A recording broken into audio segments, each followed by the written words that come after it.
مورخہ 28 ستمبر سن 2004 حضرت مولانا طارق جمیل صاحب بمقام لاسانی ٹاؤن فیصل آباد مستورات میں بیان فرما رہے ہیں۔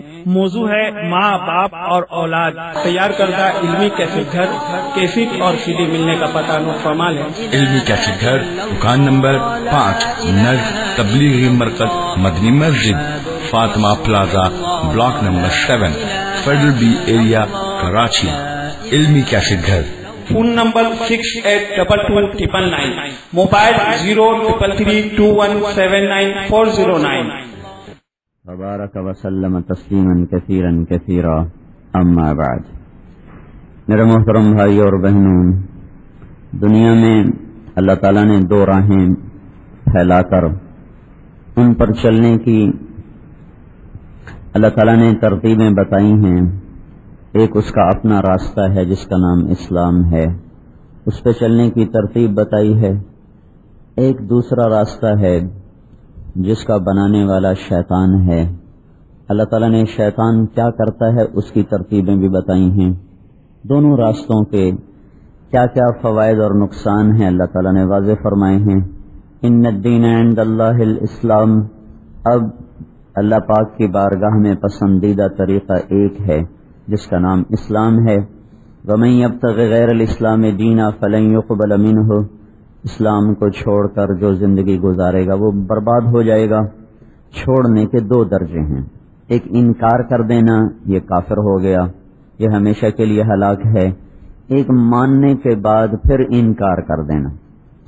اسلام کو تسلیم کیا، اللہ کی ذات کو مانا، اس کے نبی کتاب قرآن کو مانا، لیکن طریقے اپنے پسند کے گزارے، زندگی اپنی مرضی کی گزاری، یہ چھوٹا کفر ہے۔ نام مطلب بالکل ہی انکار کر دینا وہ بڑا کفر ہے۔ ماننے کے بعد پھر اپنی مرضی پہ چلنا یہ چھوٹا کفر ہے، کفر دون کفر۔ تو اللہ تبارک و تعالی نے اسلام کو دنیا میں زندہ کرنے کے لیے نبیوں کا سلسلہ چالو کیا، اور غلط راہوں کو زندہ کرنے کے لیے شیطانوں نے اپنا سلسلہ چالو کیا۔ شیطان نے اپنی ترتیب محنت بتائی کہ میں کیا کرتا ہوں، فَبِمَا أَغْوَيْتَنِي لَأَقْعُدَنَّ لَهُمْ صِرَاطَكَ الْمُسْتَقِيمَ، کہ تم نے مجھے جو اپنے دربار سے نکالا ہے تو میں نے یہ طے کیا ہے کہ اب میں تیری راہ، جو تیرا سیدھا راستہ ہے جو تجھ تک پہنچاتا ہے، وہاں میں چوکڑی مار کے بیٹھ جاؤں گا۔ لَأَقْعُدَنَّ، چوکڑی مار کے، تو کہتے ہیں گوڈے ٹیک کے بیٹھ جانا، کہ بالکل ہلوں گا نہیں۔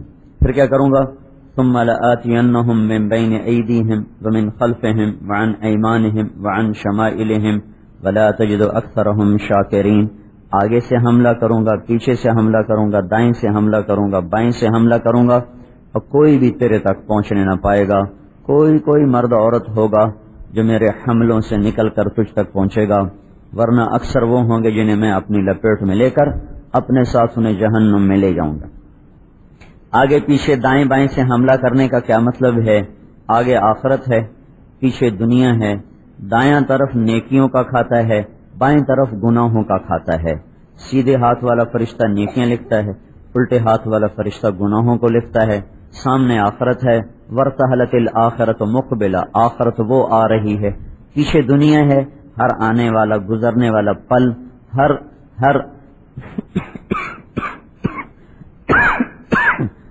لیا جانے والا سانس وہ ہمیں آگے دھکا دے رہا ہے، دنیا کو پیچھے کر رہا ہے۔ تو دنیا پیچھے ہے، ارتحلت الدنیا مدبرہ، دنیا پیچھے آخرت آگے۔ تو وہ کہتا میں آگے سے حملہ کروں گا۔ آگے سے حملہ کرنے کا کیا مطلب ہے؟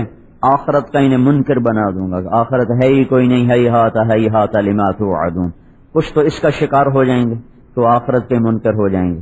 اذا متنا وكنا ترابا وعظاما انا لمبعوثون، کوئی نہیں مر کے مٹی ہو گئے، کوئی نہیں اٹھنے والا۔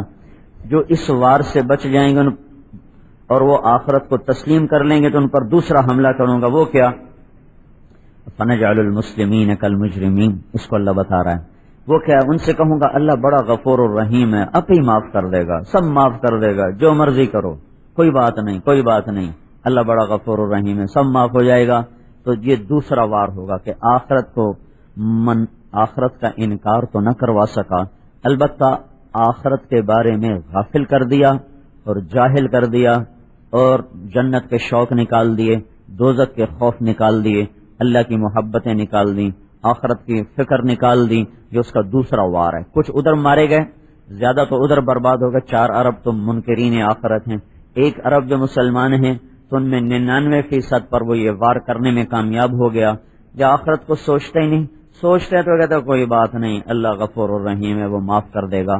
تو پھر اللہ تعالیٰ اس کو سمجھانے میں لگنے لگا کہ ام نجعل المتقین کالفجار افنجعل المسلمین کالمجرمین، سنبھل کے چلو میرے بندے اور بندیوں، نیکی اور بدی برابر نہیں، اچھا اور برا برابر نہیں، تقوی والا اور فاسق اور فاجر برابر نہیں، بے پردہ عورت پردہ دار عورت اگر ایک ہی ترازو میں تول دیے جائیں، رات کا شراب پینے والا، رات کا تہجد پڑھنے والا، ان کے ساتھ اگر ایک جیسا سلوک کر دیا جائے، چوری کرنے والا، قتل کرنے والا، ڈاکہ ڈالنے والا، جھوٹ بولنے والا اور حلال کھانے والا، پس پس کے زندگی گزارنے والا، اگر دونوں کو ایک جیسا کر دیا جائے، نمازی بے نمازی کو ایک جیسا کر دیا جائے، ماں باپ کے فرما بردار ماں باپ کے نافرمان کو ایک جیسا بنا دیا جائے، تو پھر تو اللہ تعالیٰ کی ساری شریعت کا یہ مذاق ہے۔ پھر تو امام حسین کا شہید ہونا بھی بیکار تھا، ان کے معصوم بچوں کے چھریوں کا چلنا بیکار تھا۔ اگر اللہ نے ابن زیاد اور شمر اور حسین کو ایک جیسا سلوک کر کے دینا ہے تو پھر کربلاؤں کے قائم کرنے کی ضرورت کیا تھی؟ بڑے نادان لوگ تھے جو ایسے بچے ذبح کروا گئے، اپنی جانیں قربان کروا گئے۔ تو اللہ یہ بات ہمیں سمجھاتا ہے کہ آخرت کے بارے میں خبردار رہو، وہ بہت بڑی زبردست زندگی ہے۔ القارعۃ ما القارعۃ، تمہیں خبر نہیں کہ وہ کانوں کے پردوں کو چیر دینے والی آواز کیا ہے؟ الحاقۃ ما الحاقۃ، یہ سارا مضمون آخرت کو سمجھانے کے لیے۔ الحاقۃ ما الحاقۃ، حقیقت، بڑا خوبصورت اللہ تعالیٰ نے انداز بڑا خوبصورت۔ حقیقت ایک لفظ آیا، حقیقت نہ آگے نہ پیچھے، ایک لفظ آیا الحاقہ، حقیقت، ایک زور سے دھماکہ ہوا جیسے حقیقت۔ یہ لوگ جو ہے نا بہت سے دوستوں سے سننے میں آتا ہے، یہ تبلیغ والے حقائق سے منہ موڑ کے بھاگ جاتے ہیں، راہ فرار اختیار کرتے ہیں، حقائق سے منہ موڑ لیتے ہیں۔ حقائق سے کیا مراد ہے؟ بیوی بچے، کاروبار، روٹی پانی، پیسہ، یہ حقائق ہیں۔ اور آخرت وہ ذرا اندیکھا سودا ہے۔ تو ایک یہ صورت بڑی عجیب طرح شروع ہے نا، الحاقہ، اور یہاں آ کر وقف ہے، آیت ختم ہو رہی، ایک لفظ الحاقہ، حقیقت، دھماکہ ہوا تو کان کھڑے ہوئے، یہ کیا کہہ رہا ہے، یہ کیا کہہ رہا ہے؟ ہم تو 8 بازاروں کو حقیقت سمجھ رہے ہیں، لاسانی کے گھر، سونا چاندی زیور کپڑا، اور یہ کیا کہہ رہا ہے؟ حقیقت۔ پھر دوبارہ ملحاقہ، ملحاقہ، آیت ختم ہو گئی۔ کیا ہے وہ حقیقت؟ کیا ہے وہ حقیقت؟ آدمی ہمیشہ حقائق کے پیچھے چلتا ہے نا، شراب کے پیچھے تو کوئی نہیں چلتا نا۔ سڑک پہ جو پانی نظر آتا ہے اس کے پیچھے کوئی دوڑتا ہے؟ ریت میں جو پانی نظر آتا ہے اس کے پیچھے کوئی دوڑتا ہے؟ کوئی بھی نہیں دوڑتا۔ حقائق کے پیچھے ہر کوئی دوڑتا ہے۔ تو اب اللہ تعالیٰ نے عجیب انداز، الحاقہ، حقیقت، پھر ایک دم کون کھڑے ہوئے، ملحاقہ، کیا ہے وہ حقیقت؟ کیا ہے وہ حقیقت؟ پھر تیسرا جملہ، وما ادراک ملحاقہ، تمہیں پتہ چل بھی نہیں سکتا کہ اصل حقیقت ہے کیا۔ تو یہ تین لفظ بول کر الحاق، ملحاقہ، وما ادراک ملحاقہ، یہ کہہ کر اللہ نے کلام بدل دیا، اور حیرت میں چھوڑ کر اللہ نے ایک اور بات بیچ میں شروع کر دی۔ سارے سامعین کو حیرت زدہ کرنے کے بعد آنکھیں پھٹی ہوں، جیسے کوئی ادھورا جملہ کہہ کے چپ ہو جائے نا تو اگلا انتظار، مطلب یہ اگلی بات کب کرے گا کب کرے گا، تو توجہ بڑھتی ہے نا، توجہ بڑھتی۔ تو 3 جملے بول کر حقیقت، کیا ہے حقیقت، تمہیں کچھ خبر بھی ہے کیا ہے وہ حقیقت؟ پھر ایک دم کلام بدل گیا اور اللہ نے بیچ میں کہا کذبت ثمود وعاد بالقارعہ فاما ثمود فاہلکوا بالطاغیہ واما عاد فاہلکوا بریح صرصر عاتیہ۔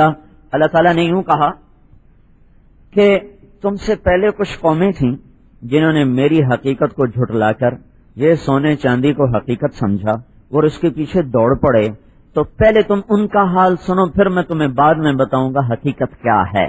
ثمود آیا، عاد آئے، ثمود آئے، اور انہوں نے آخرت کے دن کا انکار کیا۔ کذبت ثمود وعاد بالقارعہ، ادھر ہے نا القارعۃ ما القارعہ، یہاں ہے الحاقۃ ما الحاقہ، یہ دونوں ایک چیز ہیں، ایک چیز۔ تو اللہ تعالیٰ نے یوں کہا کہ تم سے پہلے کچھ قومیں تھیں جنہوں نے کہا دنیا ہی تو اصل حقیقت ہے، اور انہوں نے منہ موڑا. پھر کیا ہوا؟ اما ثمود فاہلکوا بالطاغیہ، سمود پر چیخ پڑی. واما عاد فاہلکوا بریح صرصر عاتیہ، قوم عاد پہ ہوا چلی اور چیخ کی جو آواز ہے نا، قوم سمود پہ فرشتے نے چیخ ماری تو ان کے کلیجے پانی ہو گئے تھے، پتے پانی ہو، کلیجے پھٹ گئے، چہرے نیلے کالے ہو گئے تھے. اور سمود پر اللہ نے ہوا کو چھوڑا تو اس میں قلا بازیاں کھاتے ہوئے. کبھی آپ نے بگولے میں دیکھا جب ہوا کا بگولا اٹھتا ہے تو کیا ہوتا ہے؟ اس میں وہ کاغذ ایسے ایسے گھوم رہے ہوتے ہیں. تو قوم عاد اس میں ایسے گھوم رہی تھی، ایسے گھوم رہی تھی. 7 راتیں 8 دن یوں ہوتا رہا، یوں ہوتا رہا، یوں 7 لیال و8 ایام. تو ان کو کیا کیا؟ اما عاد فاہلکوا بریح صرصر عاتیہ سخر علیہم 7 لیال و8 ایام حسوما فتر القوم فیہا سرعا. یہ دیکھو اوندھے پڑے ہیں، سر کٹ گئے، دھڑ الگ ہو گئے. کأنہم اعجاز نخل خاویہ، جیسے کٹی ہوئی کھجور ہوتی ہے. پھر اس کے بعد ایک اور بادشاہ آیا، وجاء فرعون ومن قبلہ، اس کے ساتھ اور بہت سی قومیں. والمؤتفقات، وہ متفقات کی قوم آئی. انہوں نے کیا کیا؟ بالخاطئہ، انہوں نے بھی یہی سنگین جرم دہرایا اور انہوں نے بھی اسی کے اندر دنیا کی حقائق کو حقائق سمجھا. تو پھر کیا ہوا؟ فعصوا رسول ربہم، پھر انہوں نے میرے حکموں کو توڑا، میرے نبی کا سے منہ موڑا. فاخذہم اخذۃ رابیہ، تو میں نے انہیں زبردست طریقے کے ساتھ پکڑا. پھر انا لما طغى الماء حملناکم فی الجاریہ، پھر نوح کی قوم کو ہم نے کشتی پہ بٹھا کر باقیوں کو تباہ و برباد کیا. لنجعلها لکم تذکرہ، تاکہ تم سمجھو کہ حقیقت کسے کہتے ہیں. وتعیہا، اور یاد کریں، اذن واعیہ، وہ کان جو لگ کے سن رہے ہوں، جو توجہ سے سنیں گے انہیں یہ بات پتہ چلے گی. کیونکہ دیکھی چیز کو جھوٹ کہا جا رہا ہے، اندیکھی چیز کو سچ کہا جا رہا ہے، نظر آنے والی چیز کو فریب کہا جا رہا ہے، نہ نظر آنے والی کو حقیقت کہا جا رہا ہے. تو اللہ تعالیٰ کہہ رہا وہ عبرت حاصل کرے گا جس کے کان کھلے ہوں گے. اب اتنی لمبی کہانی سنا کر پھر پہلے کلام کو اس کلام سے جوڑا. الحق ما الحق وما ادراک ما الحق، حقیقت کیا ہے؟ حقیقت کچھ خبر بھی ہے، تمہیں خبر لگ بھی نہیں سکتی کیا ہے حقیقت. بیچ میں یہ کہانی کذبت ثمود وعاد بالقارعہ سے لے کر اب اللہ نے کہا فَإِذَا نُفِخَ فِي الصُّورِ نَفْخَةٌ وَاحِدَةٌ. سنو اب تمہیں حقیقت سنانے لگا ہوں. وہ ایک آواز ہوگی، آواز. پھر کیا ہوگا؟ وَحُمِلَتِ الْأَرْضُ وَالْجِبَالُ، یہ پہاڑ زمین اٹھ جائیں گے. فَدُكَّتَا دَكَّةً وَاحِدَةً، انہیں ایک ضرب کے ساتھ زیر و زبر کر دیا جائے گا اور یہ تہ و بالا ہو جائیں. فَيَوْمَئِذٍ وَقَعَتِ الْوَاقِعَةُ، اس دن وہ اصل حقیقت کھل کے سامنے آ جائے گی جس کو تم جھٹلاتے رہے. اذا وقعت الواقعہ فیومئذ وقعت الواقعہ الحاقۃ ما الحاقۃ القارعۃ ما القارعۃ وما ادراک ما یوم الدین ثم ما ادراک ما یوم الدین. ان سب نے مل کر آخرت کی زندگی کو یوں عیاں کر کے ہمارے سامنے پیش کیا کہ ایک ہیبت ناک زندگی آ رہی ہے. پھر کیا ہوگا؟ فیومئذ وقعت الواقعہ، آج وہ دن آ گیا. پھر کیا ہوا؟ وانشقت السماء، آسمان پھٹ گیا. وہی یومئذ واہیہ، وہ پرزے ہو گیا. پھر کیا ہوا؟ والملک علی ارجائها، فرشتے بھی کناروں پہ دوڑ گئے. پھر کیا ہوا؟ ویحمل عرش ربک فوقہم یومئذ ثمانیہ، پھر اللہ کے عرش کو 8 فرشتوں نے اٹھایا اور تمہارے سروں کے اوپر آ کر عرش قائم ہو گیا. پھر کیا ہوا؟ یومئذ تعرضون، پھر تم قبروں سے ننگ دھڑنگ اٹھ کے باہر آ گئے، مرد بھی عورت بھی پھنسے ہوئے جڑے ہوئے.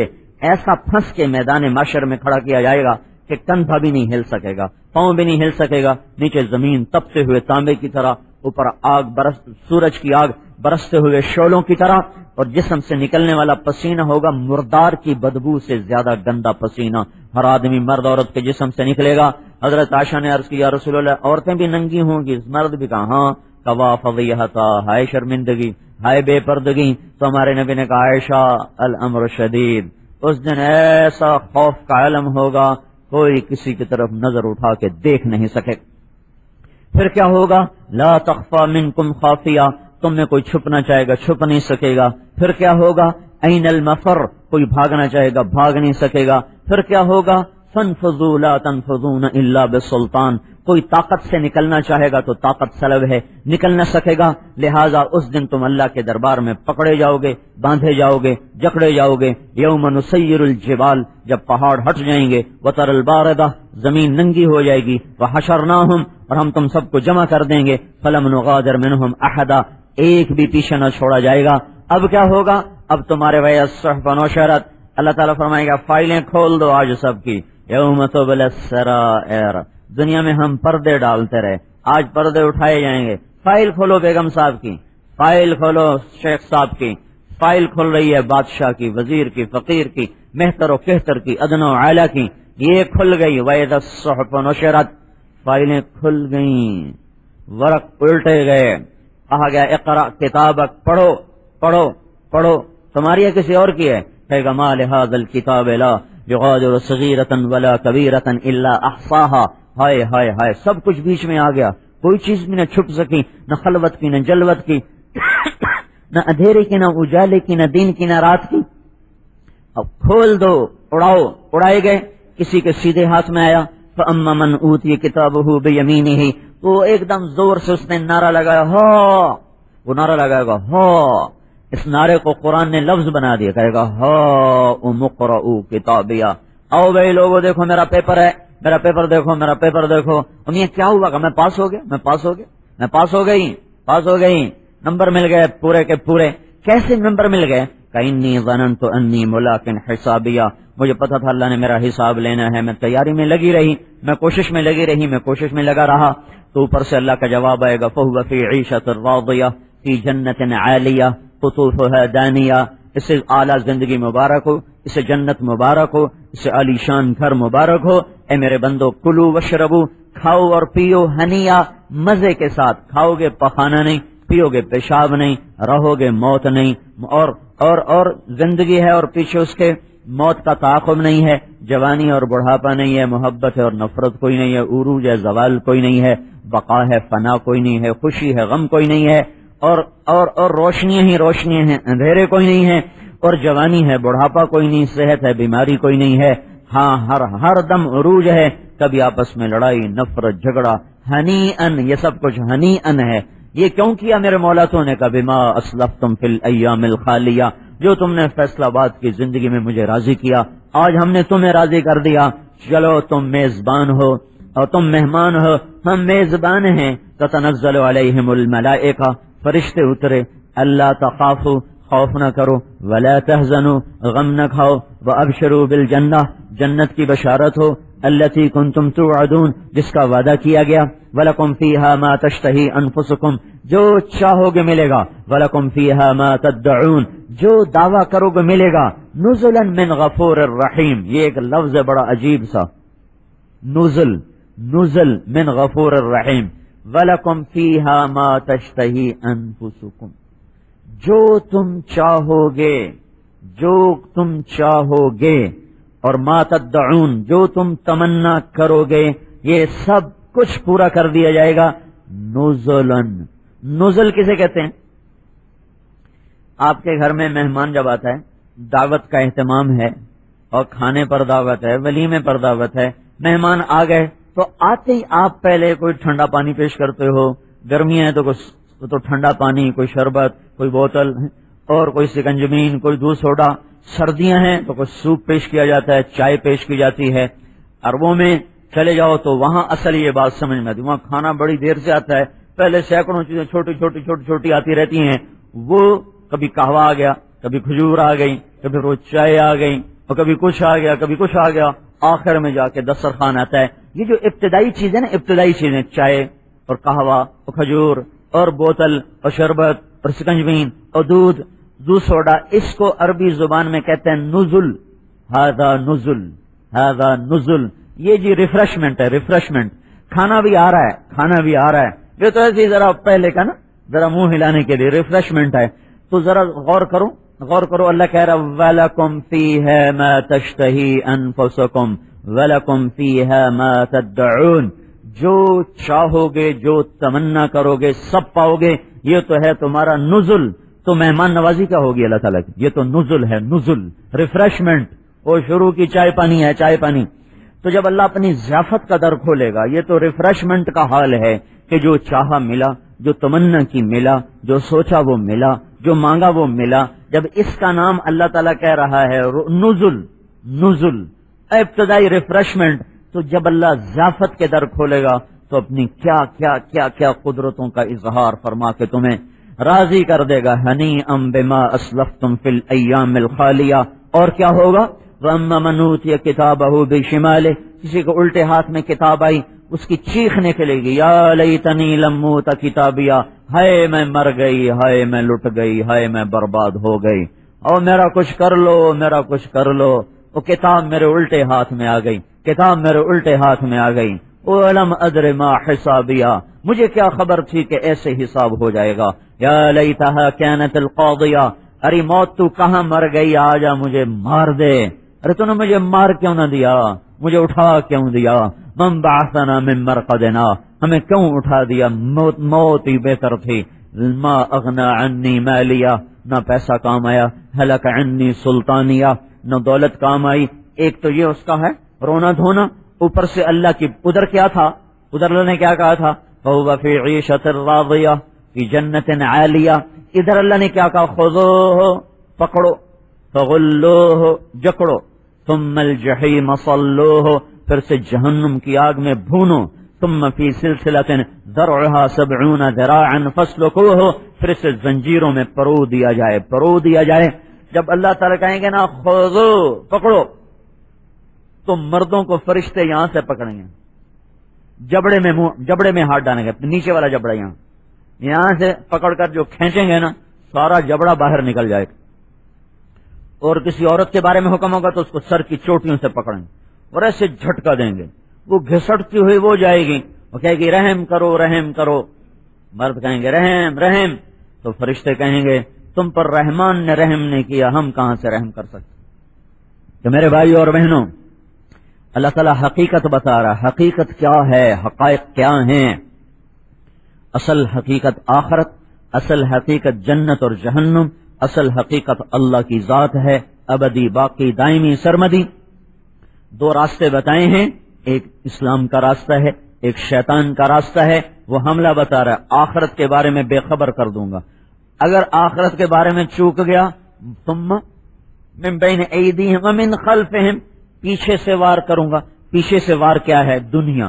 دنیا کے بارے میں کیا کروں گا؟ دنیا کا عاشق بنا دوں گا، دنیا کا دیوانہ بنا دوں گا، دنیا کا پاگل کر دوں گا. کپڑوں کی دوڑ، زیور کی دوڑ، میک اپ کی دوڑ. ایک جگہ میں لاہور میں ہمارے دوست فوت ہو گئے، تو میں پہلی دفعہ اس علاقے میں گیا، تو ایک جگہ سے گزرا تو ایک بڑا بورڈ لگا ہوا تھا، لڑکی لڑکے کی ایسی فحش سی تصویر.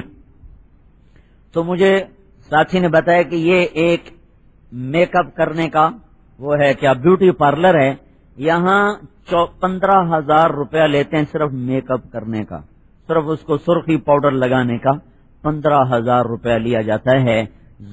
یہ دوڑ لگا دی، وہ عورت سے ننگی ہو جائے، وہ بازاروں میں سچ سے جھوٹ میں چلا جائے، ناپ تول میں کمی ہو جائے، اور گالی گلوچ پر زندگی آ جائے، کوئی پرواہ نہیں، دنیا میں پاگل کر دوں گا. پیچھے سے حملہ کیا ہے؟ دنیا کے بارے میں پاگل کر دینا، دنیا کا دیوانہ بنا دینا، دنیا کا متوالا بنا دینا. دائیں طرف سے حملہ کرنے کا کیا مطلب ہے؟ کہ نیکیوں کا شوق نکال دوں گا. اگر نیکیاں کرنے والا بن گیا تو اس میں ریا ڈال دوں گا، تکبر ڈال دوں گا، عجب ڈال دوں گا. اور بائیں طرف سے حملہ کرنے کا کیا مطلب ہے؟ کہ میں ان کو گناہوں میں لذتیں دکھا دوں گا، گناہوں میں شہوتیں دکھا دوں گا، غیبت میں چسکا دکھا دوں گا، ذکر میں زبان بند ہو جائے گی، غیبت میں چغلی میں زبان چلے گی، گالم گلوچ میں گناہوں میں لذتیں ملیں گی، نیکیوں میں لذتیں نہیں ملیں گی. چار طرف سے حملہ کرنے کے بعد وہ کہتا ہے پھر تو دیکھ ہی لے گا کہ کون کون تیرے پاس آئے گا. کوئی ہوگا جو تجھ تک پہنچے گا، باقی سب میرے حوالے، سب میرے ذمے ہو جائیں گے، میرے کھاتے میں جا پڑیں گے. تو میرے بھائی اور بہنوں، یہ زندگی بڑی قیمتی ہے. ہر سانس، ہر پل، ہر گھڑی، ہر صبح، ہر شام، ہر رت، ہر موسم، یہ اللہ تعالیٰ نے آخرت کے لیے دیا ہے. آخرت کو بناؤ، اپنے اللہ کو راضی کرنا سیکھو. اللہ تعالیٰ نے اس زندگی کو کامیابیوں سے بھر دیا ہے، کامیابیوں سے بھر دیا ہے. یہ روشن راہ ہے، سیدھا راستہ ہے. ترکتکم علی محجۃ بیضاء لیلھا کنہارھا لا یزیغ عنھا الا ہالک. یہ سیدھا راستہ ہے جس میں رات بھی کوئی نہیں، دن ہی دن ہے۔ اسلام پر چلنا ایک تربیت سے آتا ہے، اللہ کی اطاعت ایک تربیت کے ساتھ زندگی میں آتا ہے، یہ خود بخود نہیں آتا۔ ہاں، برائی کی طرف آدمی خود چلتا ہے، غصے میں گالیاں دینا خود بخود ہوتا ہے، ہاں اس وقت زبان کو روکنا سیکھنا پڑتا ہے۔ غیبت کی طرف زبان خود چلتی ہے، اس کو غیبت سے روکنا سیکھنا پڑتا ہے۔ گانے کی طرف کان خود چلتے ہیں، اسے قرآن پہ لانا پڑتا ہے۔ اور سونے کی طرف طبیعت خود چلتی ہے، اسے بستر سے اٹھا کے مصلے پہ کھڑا کرنا، زور لگانا پڑتا ہے۔ بخل انسان کی فطرت میں خود پیدا ہوتا ہے، سخاوت اسے سکھانی پڑتی ہے۔ حرص خود پیدا ہوتا ہے، ایثار اسے سکھانا پڑتا ہے۔ تو اسلام ایک زندگی ہے جس کو سیکھا جاتا ہے، جس کے سیکھنے کے لیے اللہ تعالیٰ نے 1.25 لاکھ نبیوں کو بھیجا، 1,24,000 نبی آئے، پھر اللہ تعالیٰ نے اسے حضرت محمد صلی اللہ تعالی علیہ وسلم کی ذات گرامی پر آ کر مکمل کر دیا، کامل کر دیا، اکمل کر دیا۔ اور اللہ تعالیٰ نے کہا الیوم اکملت لکم دینکم واتممت علیکم نعمتی ورضیت لکم الاسلام دینا، ہم نے تمہارے لیے اسلام کو مکمل کر دیا ہے، کامل کر دیا ہے، اکمل کر دیا ہے۔ اب یہ قیامت تک کے لیے نجات کا راستہ ہے، اس کے سوا جو جہاں سے آئے گا وہ ہلاک ہو جائے گا، برباد ہو جائے گا۔ دین جو زندگی میں آتا ہے یہ پیسے سے، حکومت کی طاقت سے نہیں آتا، حکومت کے ڈنڈے سے اسلام نہیں آتا۔ حکومت چلو نماز پر دکانیں بند کرا دے گی تو اندر عورتوں کا نماز کون پڑھائے گا؟ اور حکومت نے روزے کے میں ہوٹل بند کر دیے تو اندر کھانا کھانے والوں کو کون روکے گا؟ اور حکومت نے باہر تو اسلام نافذ کر دیا، اندر ماں کی خدمت کون سے سپاہی آ کے کرائیں گے؟ باپ کا ادب کون کروائے گا؟ بیوی سے حسن سلوک کون سکھائے گا؟ بچوں کی تربیت کون سکھائے گا؟ زبان پہ سچ کون لائے گا؟ راتوں کو کون رونے والا بنائے گا؟ تنہائی میں اللہ کو یاد کرنے والا کون بنائے گا؟ سراسر اسلام اندر سے چلتا ہے، باہر کی طاقت سے نہیں چلتا۔ پنکھے کا تار کاٹ دو، اب اس کی منت کرو پھر بھی نہیں چلے گا، ڈنڈے دکھاؤ پھر بھی نہیں چلے گا، جوتے مارو پھر بھی نہیں چلے گا، کیونکہ تم نے اس کے روح کو ختم کر دیا ہے۔ اس کے تار کو جوڑ دو پھر تمہارے اشارے سے چلے گا، بٹن دباؤ گے چلے گا، بٹن دباؤ گے بند ہو جائے گا۔ جب دل کا تار اللہ سے جڑ جاتا ہے تو سارا وجود اسلام میں ڈھل جاتا ہے۔ جب دل کا تار اللہ سے کٹ جاتا ہے تو کوئی دنیا کی حکومت اس معاشرے کو اسلام پہ نہیں لا سکتی۔ ان کو دین پہ لانے کے لیے اللہ تعالیٰ نے ایک نظام، ایک ترتیب کو بتایا ہے جو ہر مسلمان کرے گا تب جا کر دین دنیا میں آئے گا۔ اس لیے اللہ تعالیٰ نے جب اپنے نبی کو پیش کیا دھن دولت پیش کیا تو انکار کر دیا، اور جب قوم نے پیش کیا انکار کر دیا کہ نہیں مجھے نہیں چاہیے۔ اللہ تعالیٰ نے پیش کیا، اب صفا پہاڑی پر کھڑے تھے تو آپ نے کہا جبریل آج تو آل رسول کے گھر میں ایک مٹھی جو نہیں پکانے کے لیے، ایک مٹھی آٹا نہیں پکانے کے لیے۔ تو ایک دم ایک دھماکہ ہوا اور اسرافیل علیہ السلام نازل ہوئے، ان کے ہاتھ میں تھال تھا اور وہ ریشمی رومال سے ڈھکا ہوا تھا۔ تو آپ نے آ کر عرض کی یا رسول اللہ ان ربک سمع کلامک وبعثنی الیک میں مفاتیح خزائن الارض، آپ کے رب نے آپ کی بات کو سنا ہے اور مجھے آپ کی خدمت میں ساری کائنات کے خزانوں کی چابیاں دے کر بھیجا ہے، اور مجھے کہا ہے کہ میں آپ کی خدمت میں پیش کروں کہ ان اسیر معک جبال تہامہ ذهبا وفضة وزمردا ویاقوتا فعلت، مجھے حکم دیا گیا ہے کہ عرب کے سارے پہاڑ سونا چاندی زمرد یاقوت بنا کے آپ کے ساتھ چلا دیے جائیں۔ اپنی جگہ نہیں کھڑے رہیں گے، آپ کے ساتھ ساتھ چلیں گے، جدھر آپ چلیں گے سونے چاندی کے پہاڑ آپ کے دائیں بائیں سفر کریں گے۔ عبدًا رسولہ او ملکًا رسولہ، اب آپ ارشاد فرمائیں آپ کو بادشاہی چاہیے یا غلامی چاہیے؟ تو آپ نے فوراً فرمایا بل عبدًا رسولہ، نہیں مجھے غلامی چاہیے، مجھے بادشاہی نہیں چاہیے۔ اس کے بعد ساری زندگی کبھی آپ نے ٹیک لگا کے روٹی نہ کھائی، چوکڑی مار کے کبھی کھانا نہ کھایا، کبھی بھی۔ ایک دفعہ اما عائشہ نے سامنے کھانا رکھا، طبیعت کچھ ناساز تھی کہ یا رسول اللہ آپ ٹیک لگا لیں، تو آپ نے بیٹھے بیٹھے سر زمین پہ رکھ دیا سجدے کی حالت میں، کہا نہیں عائشہ میں غلام ہوں، میں غلاموں کی طرح کھاؤں گا، میں نہیں ٹیک لگا کے کھاؤں گا، میں نے اللہ سے غلامی کو چاہا تھا، میں اللہ کو غلام بن کے دکھاؤں گا۔ تو کیا بتایا کہ پیسے سے دین نہیں آتا۔ پھر قوم کٹھی ہوئی، وہ اس کو روکو، اس نے تو ہمارا نعت کا بند کر دیا ہے، ہم کیا کریں۔ تو عتبہ بن ربیعہ ان کا تم جانتے ہو میں سب سے زیادہ سمجھدار بھی ہوں اور شعر و سحر کو جانتا بھی ہوں، حسب نسب بھی جانتا ہوں، میں جا کے محمد سے بات کرتا ہوں۔ ٹھیک ہے عتبہ تم ہی جا کے بات کرو۔ تو عتبہ آیا، ہمارے نبی پاک صلی اللہ تعالی وسلم اس وقت تشریف فرما کے حرم میں ان کے پاس آ کر بیٹھ گیا، تو کہنے لگا محمد تم اچھے ہو کہ تیرا باپ؟ آپ خاموش رہے۔ کہ تم اچھے ہو تیرا دادا؟ آپ خاموش رہے۔ انت خیر من عبداللہ فسکت، انت خیر نعم عبد المطلب فسکت. اس سے یہ ثابت ہوا کہ اعتراض کا جواب نہیں دینا چاہیے، چپ ہو جانا چاہیے. سوال کا جواب دینا چاہیے، اعتراض کا جواب نہیں دینا چاہیے، کیونکہ اعتراض کرنے والا سمجھنے کے لیے بات نہیں کر رہا ہوتا، وہ الجھانے کے لیے بات کر رہا ہوتا ہے. اس لیے ہم کہتے ہیں بھائی الجھو نہیں، مناظرہ نہ کرو، مناظرہ نہ کرو، جھگڑو مت، چپ ہو جاؤ. چپ ہونے سے بھی بڑے کام بن جاتے ہیں. پھر وہ کہنے لگا مجھے یہ بتا، فرقت دیننا شتمت آلہتنا وعبت دیننا وفرقت بیننا، تو نے یہ کیا کر دیا؟ تو نے ہمارا دین برباد کیا، باپ دادے کو تم نے گمراہ کہا، اور بھائی بھائی کو تو نے جدا کر دیا. تو اس سے کیا چاہتا ہے؟ بادشاہی چاہتا ہے؟ انما ان کنت تريد به ملکا ملکناک علی رؤوسنا، اگر تو بادشاہی چاہتا ہے تو ہم تجھے بادشاہ بناتے ہیں. ان کنت تريد به الشرف، اگر تو چودراہٹ چاہتا ہے تو لا نقطع امرا دونک، تیرے بغیر کوئی مشورے سے کام نہیں کریں گے.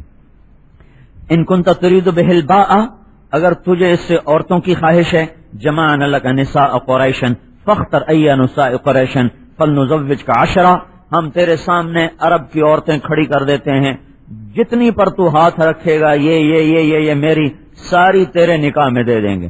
ان کنت تريد به المال جمعنا لك اموالنا حتى تكون اغنى قریش مالا، اور اگر سب کچھ سے تو پیسے چاہتا ہے تو ہم تیرے سامنے سونے چاندی کے ڈھیر لگا دیتے ہیں. تو بول تو چاہتا کیا ہے؟ 4 چیزوں سے باطل چلتا ہے، اسلام نہیں. حکومت، کرسی، حکومت، عہدے، پیسہ، عورت، یہ 4 چیزیں کفر کے پھیلنے کا ذریعہ ہیں. جب بھی باطل آئے گا 4، حکومت کے راستے سے، عہدوں کے راستے سے، عورت سے مراد بری عورت، نیک عورت، بری عورت کے راستے سے، اور پیسے کے راستے سے. تو جب آپ سن رہے تھے پھر آپ نے کہا فرقت ابو الولید، ابو الولید کچھ اور بھی کہنا چاہتے ہو؟ کہ نہیں بس میری بات پوری ہو گئی؟ تو میں تمہیں اپنی سناؤں؟ کب سناؤں؟ تو آپ نے کہا بسم اللہ الرحمن الرحیم، حامیم تنزیل من الرحمن الرحیم، کتاب فصلت آیاتہ قرآنا عربیا لقوم يعلمون بشیرا ونذیرا فأعرض أكثرهم فهم لا يسمعون وقالوا قلوبنا في أكنة مما تدعونا إليه ففي آذاننا وقر ومن بيننا وبينك حجاب فاعمل إننا عاملون قل إنما أنا بشر مثلكم يوحى إلي أنما إلهكم إله واحد فاستقيموا إليه واستغفروه وويل للمشركين الذين لا يؤتون الزكاة وهم بالآخرة هم كافرون قل أئنكم إن الذين آمنوا وعملوا الصالحات لهم أجر غير ممنون قل أئنكم لتكفرون بالذي خلق الأرض في يومين وتجعلون له أندادا ذلك رب العالمين. اتبا کا رنگ بدل رہا تھا اور ایسے کانپ رہا تھا. ایسے وہ دونوں ہاتھ نا ایسے پیچھے کر کے دونوں ہاتھ یوں بیٹھا تھا یوں، اور آپ پڑھ رہے تو ایسے ہو رہا تھا، ایسے ہو رہا تھا. قل إنكم لتكفرون بالذي خلق الأرض في يومين وتجعلون له أندادا ذلك رب العالمين وجعل فيها رواسي من فوقها وبارك فيها وقدر فيها أقواتها في 4 أيام سواء للسائلين ثم استوى إلى السماء وهي دخان فقال لها وللأرض ائتيا طوعا كرها قالتا أتينا طائعين فقضاهن 7 سماوات في يومين فأوحى في كل سماء أمرها وزينا السماء الدنيا بمصابيح وحفظا ذلك تقدير العزيز العليم فإن أعرضوا فقل أنذرتكم صاعقة مثل صاعقة عاد وثمود. جب آپ نے یہ آیت پڑھی اگر تم نہیں مانتے ہو تو تیار ہو جاؤ ان بجلیوں کے لیے، اس صاعقہ لیے، اس کڑک کے لیے جو عاد و سمود پہ چمکی اور کڑکی اور برسی. وہی بجلیاں کوندنے کو ہیں، لپکنے کو ہیں، اور وہی عذاب تم پر گرنے کو ہے. تو اتبا ایسے بیٹھا نا، ایسے جب آپ نے کہا نا صاعقہ مثل صاعقۃ عاد و ثمود تو وہ یوں اچھلا اور دونوں ہاتھ ہمارے نبی کے منہ پر اشرف. تجھے قسم ہے خون کی، تجھے قسم ہے رشتہ داری کی، آگے کچھ نہ کہنا، آگے کچھ نہ کہنا. ایسا منہ بند کر دیا آپ کا، اور وہاں سے چلا کانپتا. جب قریش کی محفل میں آیا تو قریشی کہنے لگے ہاں جو اتبا گیا تھا یہ وہ اتبا نہیں آ رہا، یہ کوئی اور آ رہا ہے. اور جیسا گیا تھا نا وہ تو ساری ہوا نکل گئی. کہنے لگے کیا لے کر آئے ہو؟ انہوں نے کہا انہوں نے کہا یا معاشر قریش، اے قریش کی جماعت دیکھو میں تمہارا سردار ہوں، میں پاگل نہیں ہوں، اطیعونی اليوم وعصونی فیما بعد، میری آج مان جاؤ پھر ساری زندگی نہ ماننا، اس آدمی کو کچھ نہ کہو، اس آدمی کو کچھ نہ کہو، یہ وہ کلام لے کر آیا ہے جس نے میرے اندر کی دنیا کے زیر و زبر کر دیا ہے نہ وہ شعر تھا، نہ وہ سحر تھا، نہ وہ کہانت تھی، اور میں تمہیں کیا بتاؤں، وہ تمہیں عاد و سمود کی بجلیوں سے ڈرا رہا ہے، اور تمہیں پتا ہے آج تک محمد نے کبھی جھوٹ نہیں بولا، مجھے ڈر ہے کہ وہ بجلیاں تم پہ کڑک نہ جائیں، وہ کہنے لگے تم پر بھی اس کا جادو چل گیا، تم پر بھی اس کا جادو چل گیا، اور یہ جادو نہیں ہے، یہ جادو نہیں ہے، یہ کوئی اور حقائق ہیں۔ تو ہمارے نبی نے مال کو رد کیا، عورت کی پیشکش کو ٹھکرایا، حکومت کی پیشکش کو ٹھکرایا، عہدے کی پیشکش کو ٹھکرایا، اور ہمیں ایک دستور بتایا کہ دنیا میں اسلام کے آنے کا راستہ نہ حکومت ہے، نہ عہدہ ہے، نہ مال ہے، نہ عورت ہے، تو کہاں سے چلے گا اسلام؟ کیسے آئے گا زندگی میں؟ کیسے آئے گا؟ تو اسلام ایک محنت ہے جو ہر انسان کو کرنا ہوگی، ماں کی گود سے اس کی ابتدا ہے۔ اس لیے اللہ تعالیٰ نے اسلامی معاشرے میں ایک عجیب نظام چلایا ہے، عورت کو اللہ نے گھر بٹھایا ہے، مرد کو اللہ نے باہر چلایا ہے۔ اللہ تعالیٰ نے عورت کے لیے کمانے کو روک دیا، نہیں تم نہیں کما سکتی ہو، گھر بیٹھو، کیوں کہ تمہارا خامند کما کے کھلائے گا۔ مہر کا رکھا گیا، اگر مہر نہ ہو تو نکاح نہیں ہوتا، مہر ایک ایسی شرط ہے کہ اس کے بغیر نکاح، گواہ بھی موجود، وکیل بھی موجود، اور نکاح خام بھی موجود، ایجاب بھی قبول بھی، اور مہر کوئی نہیں تو نکاح نہیں ہوا۔ مہر رکھو بھائی، کتنا رکھو، 500 رکھو، 5 کروڑ رکھو، 500 یا 5 کروڑ، کسی اللہ تبارک و تعالی نے عورت کو گھر بٹھایا ہے، مہر مقرر کیا۔ مہر کیا چیز ہے؟ یہ کسی کی بیٹی کی قیمت نہیں ہے، بلکہ یہ ایک علامتی چیز ہے، ایک علامت ہے اس بات کی کہ مرتے دم تک جب تک یہ نکاح باقی ہے یہ مرد اس عورت پہ خرچ کرے گا، اور اس کا سارا خرچہ یہ اٹھائے گا، ورنہ ساری زمین سونا بنا دو تو کسی کی بیٹی کی قیمت نہیں بن سکتی۔ یہ قیمت نہیں ہے بلکہ یہ ایک علامت ہے، یہ ایک نشانی ہے کہ اس کا سارا خرچہ تیرے ذمے ہے۔ پھر عربوں میں دستور نہیں تھا بیٹیوں کو جائیداد میں حصہ دینے کا۔ آج کل ہمارے ہاں بھی چونکہ یہ معاشرہ ہندو سے مسلمان ہوا ہے، ہندوؤں میں بھی بیٹی کے لیے کوئی جائیداد نہیں، صرف جہیز ہوتا ہے۔ عرب میں بھی چونکہ عورت انتہائی پسماندہ چیز تھی اور انتہائی حقیر چیز تھی، زندہ درگور کر دینا اور ان کو زندہ دفن کر دینا، تو اللہ تبارک و تعالی نے ان کا جائیداد میں حصہ رکھا، اور للذکر مثل حظ الانثیین کے ساتھ اللہ تبارک و تعالی نے مرد کا حصہ بعد میں بتایا، عورت کا حصہ پہلے بتایا۔ حالانکہ ہونا تھا کہ للانثی مثل حظ نصف حظ الذکر، ایک لڑکی کو دو جتنا ایک لڑکے کو دیا جاتا ہے اس کا آدھا، لیکن اللہ تعالیٰ نے ترتیب اس طرح بتائی کہ جتنا 2 لڑکیوں کو دیا جاتا ہے اتنا ایک لڑکے کو دیا جائے۔ اس میں لڑکی کے حق کو پہلے بتایا اور بیٹے کے حق کو بعد میں بتایا گیا۔ پھر جس میاں بیوی کے حقوق میں اللہ تعالیٰ نے عورت کا حق پہلے بتایا، خامند کا حق بعد میں بتایا۔ وَلَهُنَّ مِثْلُ الَّذِي عَلَيْهِنَّ بِالْمَعْرُوفِ، ان عورتوں کا تم پر حق ہے جیسے کہ تمہارا ان عورتوں پر حق ہے، ان عورتوں کا تم پر حق ہے جیسے کہ تمہارا عورتوں پر حق ہے۔ تو اللہ تعالیٰ نے عورت کا حق پہلے اس لیے بتایا کہ عام طور پر چونکہ مرد حاوی ہوتا ہے تو زیادتی اس کی طرف سے ہوتی ہے اور سختی اس کی طرف سے ہوتی ہے، طلاق کا حق بھی خامند کو حاصل ہے، تو 4 شادیاں کرنے کی بھی اس کو اللہ تعالیٰ نے اجازت دی ہے۔ تو عام طور پر بہت کم لوگ ہیں جو اپنی بیویوں کے ساتھ صحیح سلوک کر پائیں یا ان کو شریعت کے پیمانے کے مطابق لے کے چل سکیں، ورنہ رواج میں ہر کوئی چل رہا ہے، رواج میں، اور رواج تو آج کا بڑا ظالم ہے، نہ بیوی کو پتہ ہے اپنی حد کا، نہ خامند کو پتہ ہے، نہ ساس کو پتہ ہے، نہ سسر کو پتہ ہے۔ تو عجیب و غریب سا معاشرہ وجود میں آیا ہوا ہے۔ وہ خامند جو اپنی بیوی سے کہتا میرے ماں باپ کی تو نے 100% خدمت کرنی، اپنی بیوی کے ماں باپ کو ذلیل کرتا ہے اور اپنے ماں باپ کی پوری عزت مانگتا ہے، میری ماں کی بھی خدمت کر، میرے باپ کی بھی خدمت کر، ان کے سامنے چوں نہ کر، چرا نہ کر۔ حالانکہ خدمت تو بیٹے کے ذمے ہے، بیوی کے ذمے اس کے ماں باپ کی خدمت کوئی نہیں، ان سے پوری خدمت کرواتا ہے، اور بیوی کے ماں باپ کو ذلیل نظروں سے دیکھتا ہے، گھٹیا نظروں سے دیکھتا ہے، کبھی کوئی بکتا ہے، کبھی کچھ بکتا ہے، کبھی کچھ بکتا ہے۔ تو ایک بڑا ان بیلنس ہے۔ احسان دانش ایک بڑا شاعر گزرا ہے، میری ایک بد ذوقی کہہ لو یا جو کہہ لو، تھوڑا سا ذوق اس طرف کا ہے، تو میں اپنے فارغ وقتوں میں اس قسم کا پڑھتا رہتا ہوں. تو احسان دانش نے ایک اپنی سوانح لکھی ہے جہان دانش. وہ لکھتا جب میری ماں بیمار ہوئی تو میں نے اپنی بیوی کو اس کے قریب نہیں آنے دیا. میں نے کہا نہیں نہیں نہیں نہیں نہیں، یہ دولت صرف میرے لیے ہے، تو اس میں شریک نہیں ہو سکتی. تو مرتے دم تک میں اپنی ماں کا نوکر بن کے جیا، اور وہ اس کا پیشاب خطا ہو جاتا تھا بستر پر ہی.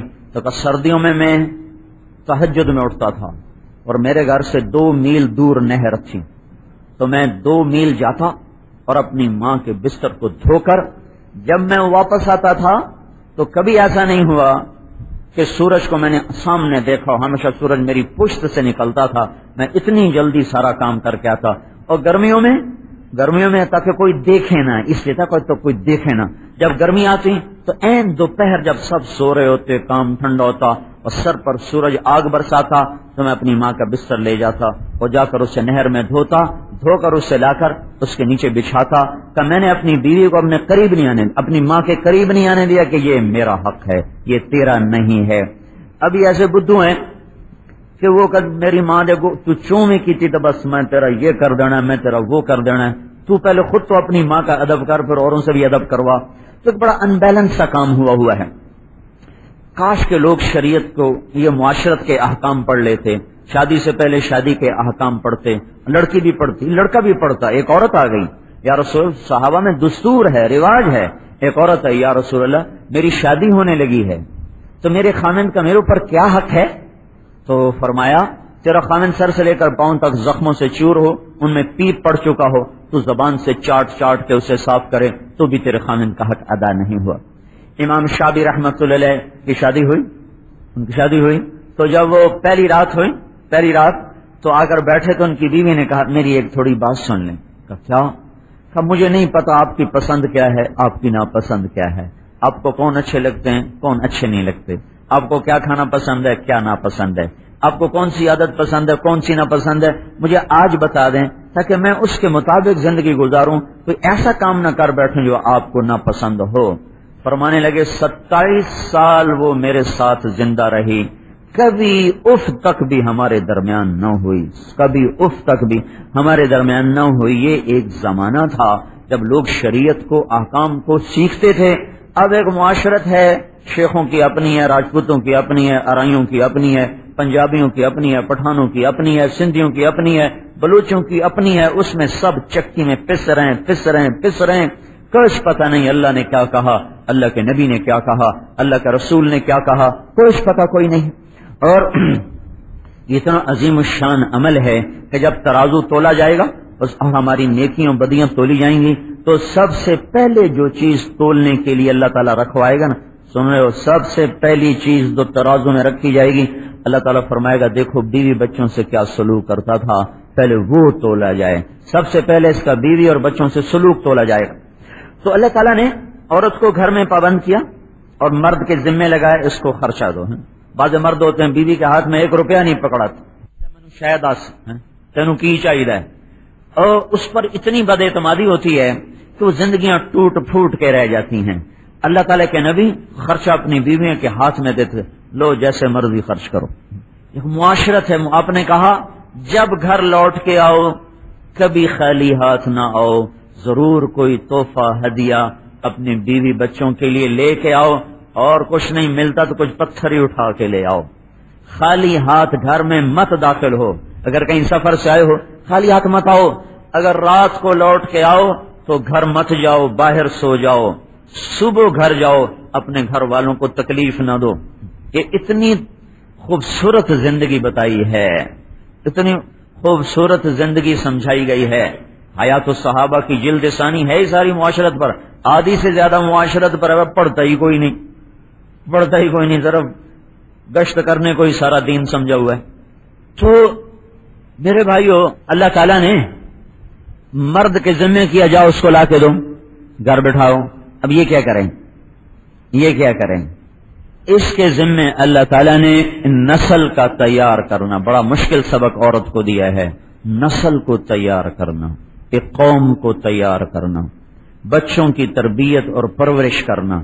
اس لحاظ سے 15 سال میں اسے اس قابل بنانا کہ جب 15 سال میں اس پر شریعت لاگو ہو تو یہ اللہ کا کوئی حکم توڑنے والا نہ ہو اور اللہ کی کوئی شریعت کے خلاف چیز کرنے والا نہ ہو، ہر فرض کو پورا کر رہا ہو، ہر حرام کو چھوڑ رہا ہو۔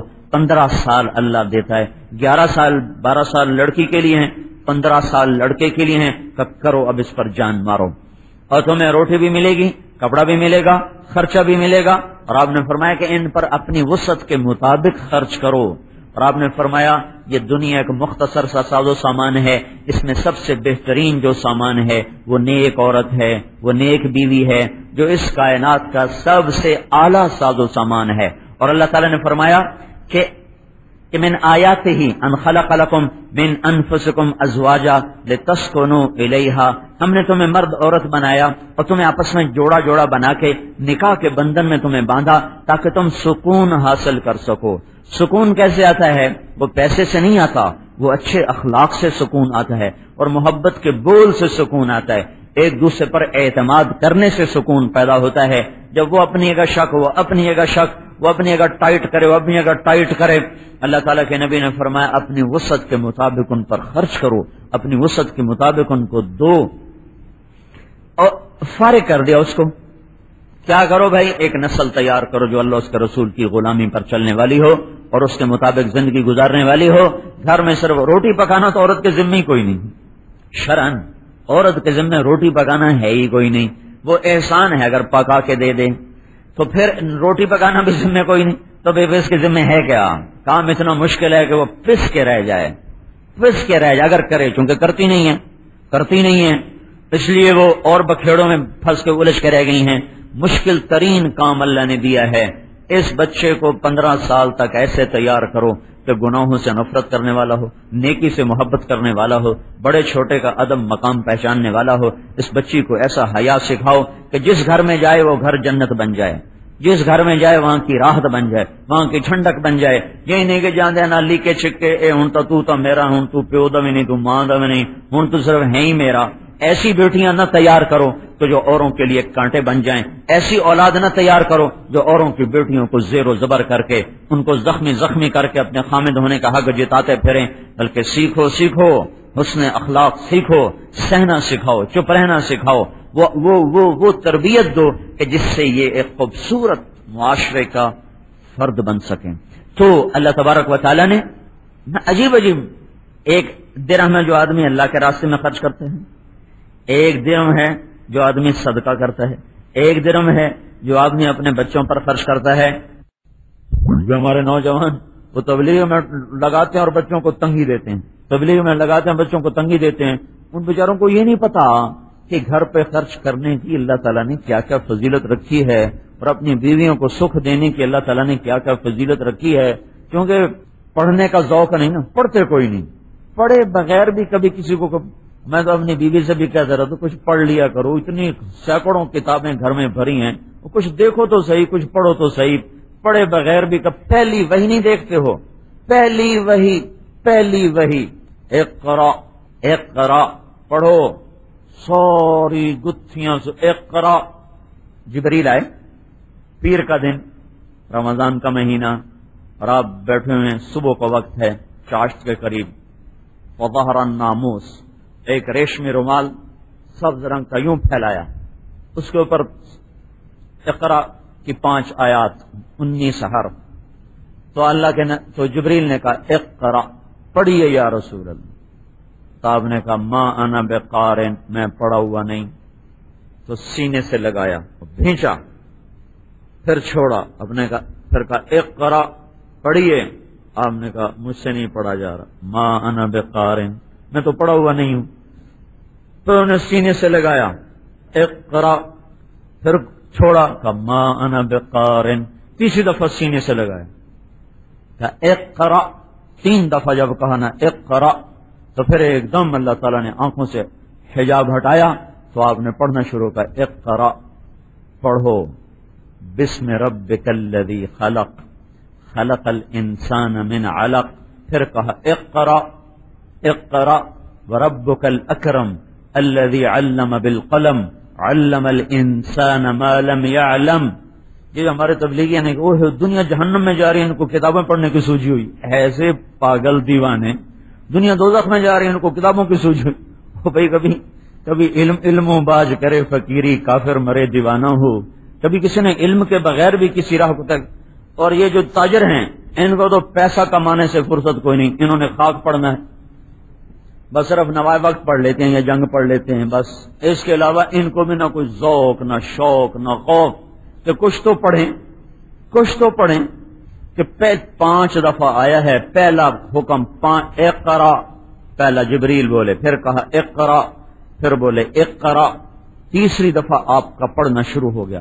پھر قرآن بولا اقرا، پڑھو بسم ربک الذی خلق، اپنے رب کی مدد کے ساتھ یا اپنے رب کے نام کے ساتھ، دونوں میں دونوں مطلب کے ساتھ آ رہی، اپنے رب کی مدد کے ساتھ یا اپنے رب کی برکت والے نام کے ساتھ پڑھو. اس امت کو پہلا حکم ہی پڑھنے کا ملا ہے. بسم ربک الذی خلق، خلق الانسان من علق، جس نے تمہیں ایک لوتھڑے سے پیدا کیا. پھر اللہ نے کہا اقرا، پڑھ، وربک الاکرم، تیرا رب اکرم ہے. اکرم کسے کہتے ہیں؟ جو کسی کی محنت سے زائد اس کو صلہ دے، اس کو کہتے ہیں اکرم. جو کسی کی محنت سے بڑھ کے صلہ دے اس کو کہتے ہیں اکرم. تو اللہ تعالیٰ یوں کہہ رہا ہے اگر تم پڑھو گے تو میں تم پر علم کے وہ دروازے کھولوں گا جس کا تم سوچ اور تصور بھی نہیں کر سکتے ہو. وہ تمہارے دہانے کھلتے چلے جائیں گے معرفت کے. تم پڑھو صحیح. کیوں؟ اقرا وربک الاکرم الذی علم بالقلم علم الانسان ما لم يعلم. پڑھو کہ میں نے تمہیں پڑھنے کا حکم دیا ہے اور میں نے تمہیں قلم کی طاقت دی ہے. قلم، اس امت کا جو قلم ہے وہ اتنا طاقتور ہے، اگر یہ قلم نہ چلتا تو نہ قرآن ہوتا، نہ بخاری ہوتی، نہ مسلم ہوتی، نہ سیرت رسول ہوتی، نہ البدایہ والنہایہ کی تاریخ ہوتی، نہ قرآن کی تفسیر ہوتی. پہلی قوموں نے قلم نہ اٹھایا، انہوں نے کتنا بڑا نقصان کیا. ان کی تورات آسمانی کتاب گم ہو گئی، زبور آسمانی کتاب گم ہو گئی، انجیل آسمانی کتاب گم ہو گئی. یہ جو انجیل ہے یہ وہ نہیں جو آسمان سے آئی تھی، یہ 4 آدمی ہیں، 4 آدمی، ان 4 میں صرف 2 ہیں، ایک لوکا ایک متا.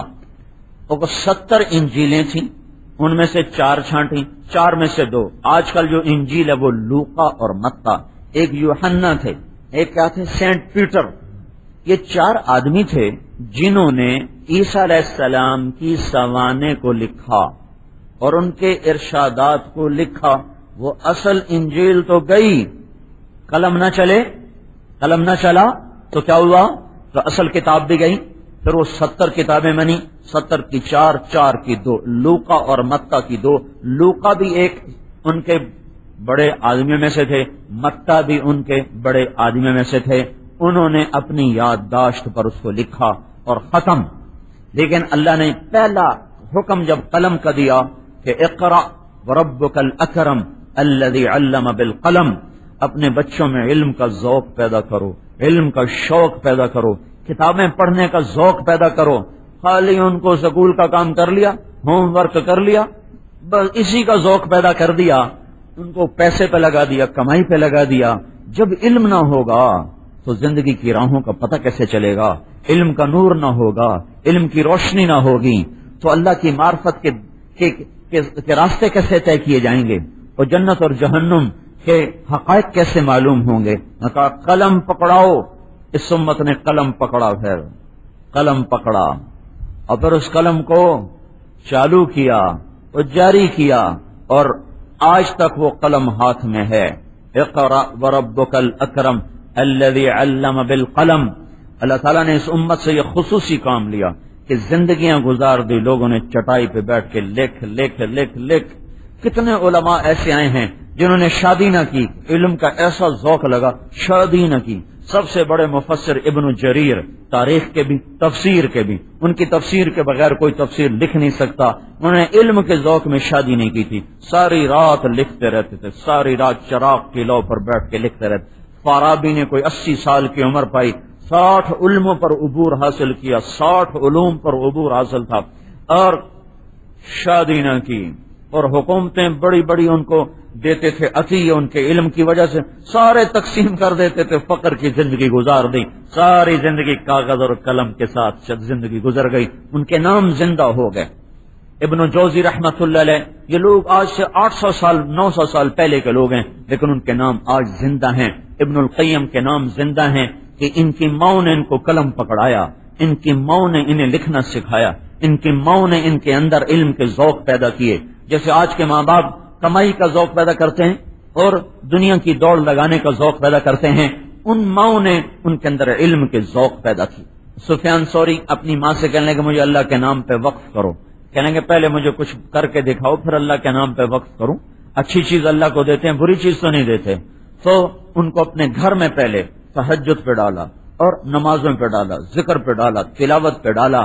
جب ان کے اندر نیکی کی صفات نمایاں ہو گئیں کہ جا بیٹا تجھے اللہ کے نام پہ وقف کر دیا۔ جو نکلے 19 سال کے بعد واپس آئے، 19 برس۔ رات کو پہنچے، دروازے پہ دستک دی تو اندر سے ماں نے پوچھا کون؟ کہا جی سفیان آپ کا بیٹا۔ 19 سال کے بعد بیٹا آئے تو ماں کا کیا جذبہ ہوگا؟ میں تو جب رائمنڈ پڑھتا تھا تو 10 مہینے کے بعد گھر جاتا تھا، میں 10 مہینے میں چھٹی نہیں ہوتی، بڑی عید پر جب جاتے تھے تو اس کے بعد کوئی چھٹی نہیں ہے، پھر چھوٹی عید پہ گھر جانا ہوتا تھا۔ وہ 10 مہینے کے بعد جب گھر جاتے تو ماں بھی قربان ہو رہی، باپ بھی فدا ہو رہا، وہ کیا کیا کھانے اور سیوا ہو رہی۔ 19 سال کے بعد واپس لوٹے تو انہوں نے کہا کون؟ کا جی سفیان۔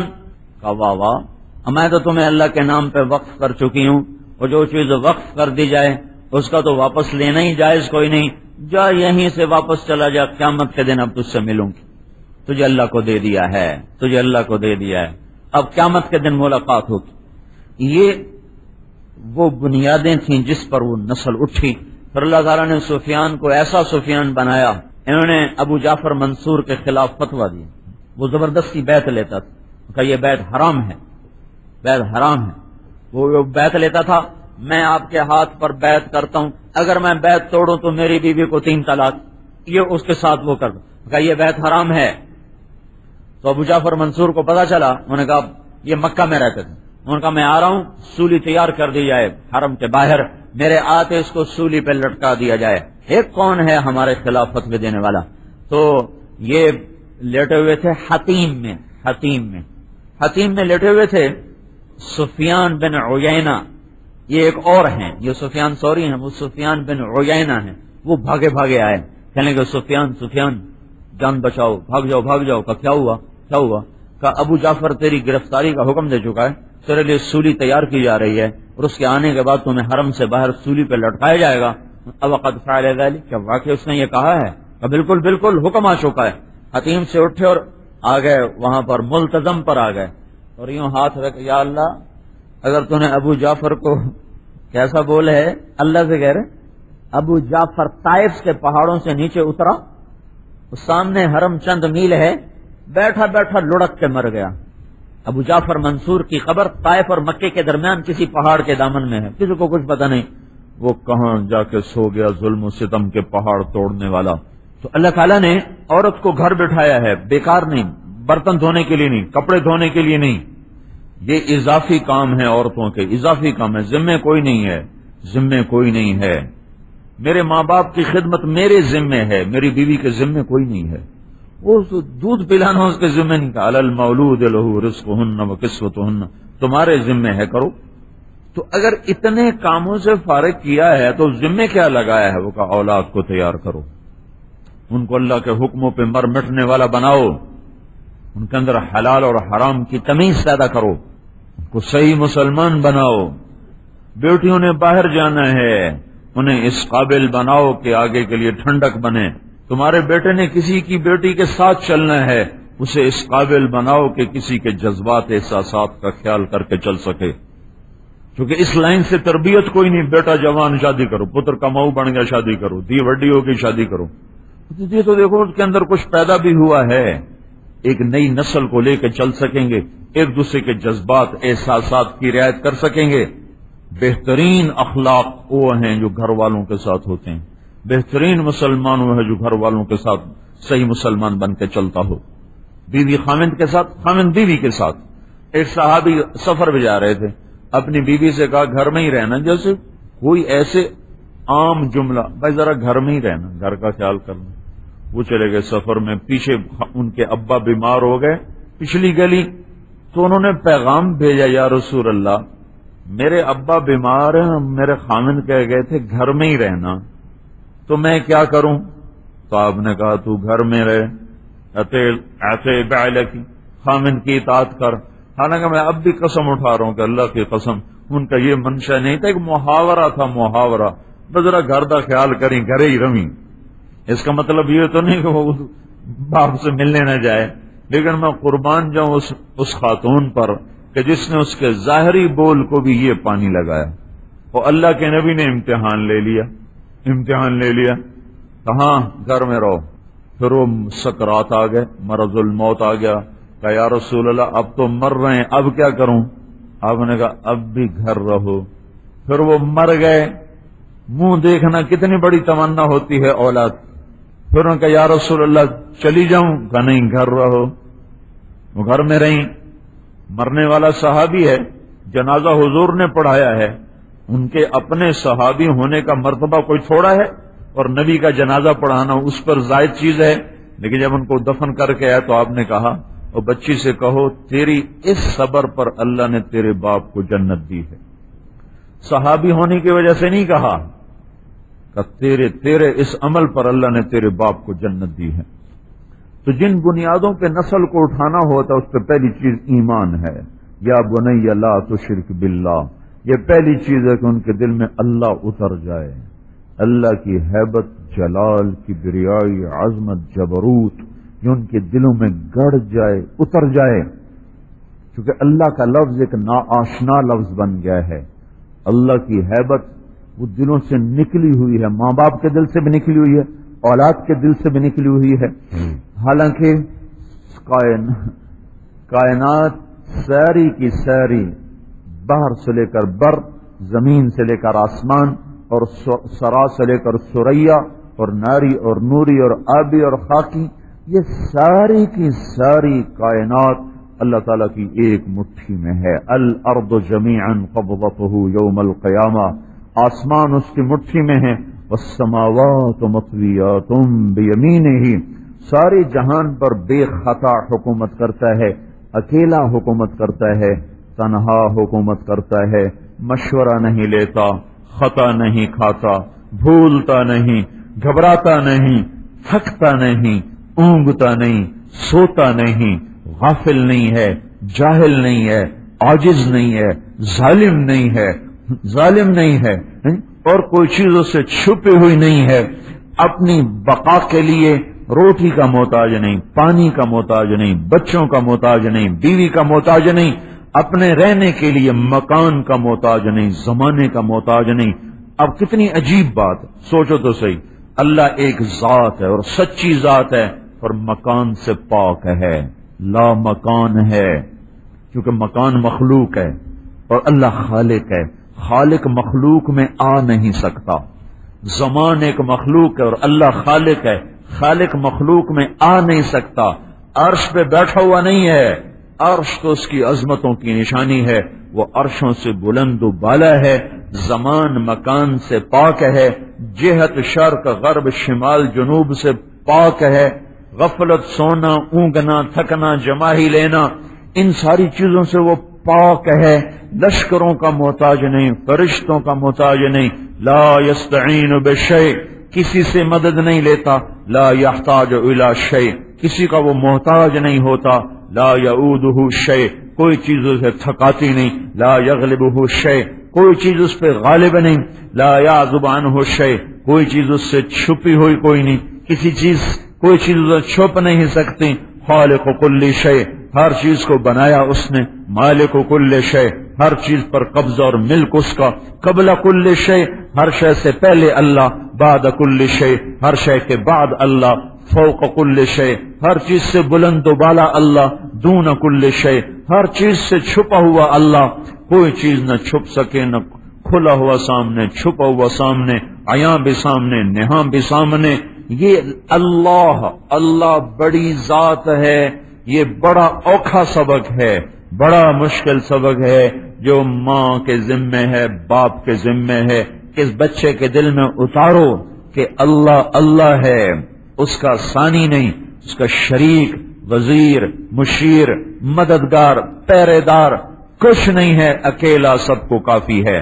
قل هو اللہ احد، احد کا مطلب صرف اتنا نہیں کہ وہ اکیلا ہے، احد کا مطلب یہ ہے کہ وہ اکیلا بھی ہے اور اکیلا تمہاری تمام ضرورتوں میں تمہارے لیے کافی بھی ہے۔ اللہ کے سوا کسی کو مت پکارو، اللہ کے سوا کسی کو مدد کے لیے مت بلاؤ، اللہ کے سوا کسی سے آسرا مت ڈھونڈو، کسی کی پناہ مت ڈھونڈو، تمہارا اللہ تمہارے لیے کافی ہے۔ الیس اللہ بکاف عبدہ، تمہارا اللہ کافی، کفا باللہ وکیلا، اس کی وکالت کافی، کفا باللہ شہیدہ، اس کی حاضری کافی، کفا باللہ رقیبہ، اس کی نگہبانی کافی، کفا باللہ حفیظہ، اس کی حفاظت کافی، کفا باللہ نصیرہ، اس کی مدد کافی، کفا باللہ وکیلا، کفا باللہ ولیہ، اس کی دوستی کافی، کفا باللہ نصیرہ، اس کی نصرت کافی، کفا باللہ وکیلا، اس کا وکیل ہونا کافی، کفا باللہ وکیلا، شہیدہ، رقیبہ، حفیظہ، نصیرہ، ولیہ، ہادیا و نصیرہ، ضربیں لگا لگا لگا اللہ تعالی ہمیں جھنجھوڑتا ہے، تمہارا اللہ تمہیں اکیلا کافی، تمہارا اللہ تمہیں اکیلا کافی، تمہارا اللہ تمہاری خلوت میں سنتا، تمہارا اللہ تمہاری جلوت میں سنتا، تمہارا اللہ تمہارے دل کی دھڑکنوں کی صدا سنتا ہے، تمہارا اللہ تم سب کے اکٹھے بولنے پر سنتا ہے۔ یا بنی لا تشرک باللہ، پہلا سبق ہے لا الہ الا اللہ کا دل میں اتارنا، کہ لا الہ الا اللہ دنیا کا بڑا مشکل سبق ہے، دل میں غیروں کو نکالنا اور اللہ کی محبت کو اتارنا، یہ دانتوں پسینے آنے والا کام ہے۔ توحید رسالت کے بغیر مکمل نہیں ہے، تو حضرت محمد صلی اللہ علیہ وسلم کی سیرت کو بتانا، سنانا، سمجھانا۔ شکر کرو اللہ نے ہمارے بچوں کی فطرت میں یہ رکھا ہے۔ میں گھر میں تعلیم کراتا تھا، میں بیمار ہوا 2 مہینے کے لیے گھر میں رہا، بچے سارے اکٹھے ہو جاتے، میں ان کو سناتا، پھر وہ تھوڑی دیر میں تنگ پڑ جاتے تو میں نے طریقہ سوچا، میں ان کو حضور کی کہانی سنایا، اس کہانی کے انداز میں نے اپنے نبی کی سیرت کو سنانا شروع کیا۔ 2 مہینے میں ان کو 1 گھنٹہ روز سناتا، وہ ایسے متوجہ ہو گئے کہ میں کبھی مہمانوں میں مصروف ہوتا تو مجھے پکڑ کے لے آتے کہ ابھی چلو وقت ہو گیا، تعلیم کا وقت ہو گیا، چلو۔ تو 2 مہینے مسلسل میں انہیں سناتا رہا، اور وہ جب میں کہتا باقی آئندہ، وہ کہتے نہیں تھوڑا سا اور سنا دیں، میں کہتا نہیں باقی کل، وہ کہتے تھوڑا سا اور سنا دیں۔ جس دن میں نے حضور کی وفات کا قصہ سنایا، آخری دن حضور کی وفات کا جو قصہ سنایا، تو میرا اس وقت بھتیجا تھا 5 سال کا، وہ اپنی ماں کے گلے لگ کر اتنا رویا کہ سارے رونے لگے۔ وہ یوں بس یہ کہتا جا رہا تھا ہمارے نبی کیوں فوت ہو گئے، ہمارے نبی کیوں فوت ہو گئے، ہمارے نبی کیوں فوت ہو گئے۔ میں اس دن حیران ہوا کہ اللہ نے کتنا کرم کیا ہے، جس نے ہمارے بچوں کے خمیر میں بھی، جانتے بھی نہیں کہ نبی ہے کون، پھر بھی ایسی محبت کو ڈال دیا ہے اور ایسا اندر خمیر میں گوند کے رکھ دیا ہے لا الہ الا اللہ محمد رسول اللہ کو۔ یہ ماؤں کے ذمے ہے اس کو پانی لگانا، اس بیج کو درخت بنانا، یہ ماں باپ کے ذمے ہے، اس کے لیے اپنی جانوں کو کھپانا، اس کے لیے وقت نکالنا پڑتا ہے۔ نبی کی سیرت سناؤ، بچے کہتے ہیں اماں مجھے کہانی سناؤ، چھوٹا بچہ کہے گا کہانی سناؤ، اب وہ شروع ہو جائیں گی کبھی کوئی کہانی کبھی کوئی کہانی۔ انہیں نبیوں کی کہانی سناؤ، انہیں حضور کی کہانی سناؤ، انہیں جنت کی کہانی سناؤ، انہیں جہنم کی کہانی سناؤ۔ بڑے ہو گئے تو استغفار کرو کہ کیوں نہ یہ کام کیا۔ چھوٹے اگر بچے ہیں جن عورتوں کے، تو ان کے ساتھ یہ کام کریں، ان کے اندر یہ اللہ اس کے رسول کی محبت کو ان کے اندر پیوست کریں۔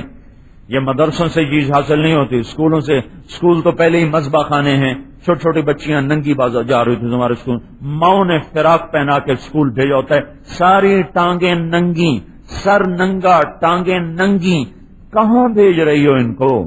تمہیں اللہ پکڑے گا نہیں، یہ تمہاری اولاد قیامت کے دن تمہارا گریبان پکڑ گے۔ یا اللہ انہوں نے ہمیں ننگا کیا تھا، پہلے ان کو دوزخ میں ڈال پھر ہمیں دوزخ میں ڈال۔ 4 سال کے بچے کو ٹائی لگا کے اسکول بھیجتی ہو تم ساری مائیں روزانہ، کیا یہی نہیں کرتی ہو؟ بچے کو ٹائیاں لگاتی ہو، پتلون چڑھاتی ہو، شرٹ پہناتی ہو، اور لڑکی کو فراق پہناتی ہو ساری ننگی ٹانگوں کے ساتھ۔ میں لاہور میں نکلا ڈیکن اسکول کے سامنے، فجر پڑھ کے نکلا تھا، ذرا سیر لمبی ہوگی تو اسکول کے آنے کا وقت ہو گیا، تو ایک لڑکی نکلی 10-11 سال کی لکڑی، ساری ٹانگیں ننگی تھیں اس اور سر ننگا، اور ماں چھوڑنے آئی ہوئی تھی. کتنے دن میں اس کو یاد کر کے روتا رہا کہ اب اس بیٹی کا کیا قصور، کل اگر یہ پردہ نہیں کرے گی تو اس کا کیا قصور، کل اگر یہ اللہ دین کا مذاق اڑائے گی تو اس کا کیا قصور. لڑکیوں کو پتلونے پہنا دو. پہلے ظالم تو ماں باپ ہیں، کیوں بھیجا ایسے اسکول میں؟ رہنے دو ان پڑھ ان کو. گرمی تم نہیں برداشت کرتی ہو کہ میری بچی کو گرمی نہ لگے، اگر جہنم کی گرمی لگ گئی تو پھر کیا ہوگا؟ وہ قبر نے پکڑ لیا، جھٹکا دے دیا تو پھر کیا ہوگا؟ مسلمان بنانا فرض عین ہے. بے شک ہاں بھائی، ہمیں ضرورت ہے عورتیں ڈاکٹر بنے، ہمیں ضرورت ہے عورتیں بیمار ہوتی ہیں تو عورتوں کا علاج عورت کرے. ہماری ضرورت ہے کہ عورتیں ڈاکٹر بنے، ہماری ضرورت ہے لڑکیوں کو عورتیں پڑھائیں تو لڑکیاں تعلیم حاصل کریں. پر ننگا ہونا تو اس کے لیے ضروری کوئی نہیں، سر سے دوپٹہ اتر جائے یہ تو اس کے لیے ضروری کوئی نہیں. حیا تو سکھایا جائے. کیا بتاؤں، ہماری جماعت تھی امریکہ، تو ڈاکٹر کرنل امیر الدین ہمارے ساتھ تھے. کولوراڈو میں ایک کلب تھا، مسلمان کا ایک بدبخت کا کلب تھا، اس میں ننگا ڈانس ہوتا تھا. ننگا ایک لڑکی اسٹیج پہ ننگی ناچتی تھی، ایک ڈرم بجاتا تھا وہ ناچتی تھی. تو وہ بوڑھے آدمی تھے، وہی گئے کلب میں چلے گئے، عمر ان کی 70-80 سال. تو وہ سارے بیٹھے، دیکھنے والے بھی مسلمان تھے، تو وہ شراب پی رہے تھے. تو انہوں نے ان کو جمع کر کے نا دعوت دینا شروع کر دی. وہ تو نشے میں تھے، کوئی ہوں کر رہا کوئی ہاں کر رہا. وہ لڑکی جو تھی نا وہ نیچے اتری اور جو ٹیبل کلاتھ ہوتے ہیں نا میز کے اوپر پڑے، اس نے وہ لیے اور اپنے اوپر باندھ لیے، نیچے بھی اوپر بھی. اور آ کر کرنل صاحب کے پیچھے کھڑی ہوگی. اس کو پتا، کرنل صاحب کو نہیں پتا کہ پیچھے آ کے وہ کھڑی ہوگی. جب بات ختم ہوئی تو انہوں نے کہا سمجھے ہو؟ تو اس نے پیچھے سے کہا یہ نہیں سمجھے، میں سمجھ گئی ہوں، مجھے بتاؤ کیا کرنا ہے. انہوں نے کہا ہم دنیا اور آخرت کی نجات کا بول ہے لا الہ الا اللہ محمد رسول کا، مجھے پڑھاؤ. اس نے کلمہ پڑھا، کہا یہ میرا خامند ہے وہ جو ڈرم بجانے والا تھا، اس کو بھی پڑھاؤ. وہ بھی دونوں مسلمان ہو گئے. تو 3-4 دن وہاں جماعت تھی تو وہ دونوں میاں بیوی آتے رہے، سنتے رہے. جب جانے لگے تو ان کو اسلامک سینٹر کا ایڈریس دے دیا کہ یہ ایڈریس ہے، یہاں سے رابطہ رکھو، کوئی مسئلہ ہو تو پوچھ لو. کچھ 4 مہینے 3 مہینے کے بعد اس لڑکی کا فون آیا.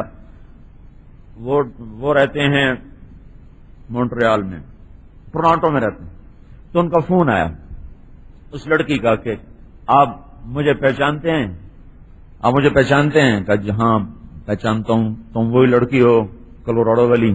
کہا جی ہاں میں وہی ہوں. کولوراڈو نہیں، ڈینور میں وہی ہوں، ڈینور والی. کا ایک مسئلہ پوچھنا ہے. کہ کیا ہوا؟ کہ آپ کے جانے کے بعد ہم دونوں میاں بیوی مسلمان ہو گئے تھے، تو میں جب ناچا کرتی تھی تو ایک رات کا $500 لیا کرتی تھی. تو میں نے تو پھر کام چھوڑ دیا، میں گھر میں بیٹھ گئی. میرے خامن نے نوکری کر لی، تو اب وہ $40 روز کا لاتا ہے. $500 سے $40. امریکہ جیسے شہر میں یہ موت ہے، موت. وہاں کوئی کسی کو روٹی نہیں پوچھتا، پانی نہیں پوچھتا. لہٰذا ہم نے گھر بھی بیچ دیا، گاڑیاں بھی بیچ دی. ایک چھوٹے سے اپارٹمنٹ میں ہم شفٹ ہو گئے ہیں. تو میرا خامن جاتا ہے، نوکری کر کے آتا ہے، تو شام کو ہم دونوں میاں بیوی نکلتے ہیں اپنے رشتہ داروں کو تبلیغ کرنے، دعوت دینے کے، شاید کوئی مسلمان ہو جائے. اب ہمیں بس میں سفر کرنا پڑتا ہے. تو میں بس میں بیٹھی تھی اور اگلی سیٹ کی جو پیچھے وہ ٹیپ ہوتی ہے اس پر میں نے ایسے ہاتھ رکھا ہوا تھا، ہاتھ. تو بس کو نے لگائی اچانک بریک، تو میرا جو کرتے کا آستین تھا وہ سرک کے نا ایسے نیچے آ گیا. تو میرا چوتھائی کوئی ہاتھ ننگا ہو گیا. تو اس پر اب میں دوزخ میں تو نہیں جاؤں گی. اور یہ کہہ کر وہ رونے لگی، پھوٹ پھوٹ کے رونے لگی. تو کرنل صاحب نے کہا نہیں بیٹی، اسلام میں ایسا مذہب نہیں ہے، اللہ تعالیٰ نے اتنی سختی نہیں رکھی ہے، اللہ معاف کرنے والا ہے. یا بالکل ننگی ہو کے ناچ رہی ہے، یا چوتھائی بازو کلائی ننگی ہونے پر وہ رو رہی ہے. یہ تربیت ہے، یہ ایمان ہے. دیکھتے نہیں ہو تم اپنی بچیوں کو کیسے لباس سلوا کے دے رہی ہو؟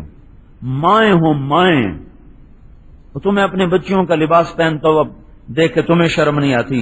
غیر شرما کے کنی کترا کے گزرتے ہیں. تم ماں ہو کر ایسے لباس سلواتی ہو، سینہ بھی ننگا، کمر بھی ننگی، بازو ہیں ہی کوئی نہیں. یہ کیا تہذیب ہے؟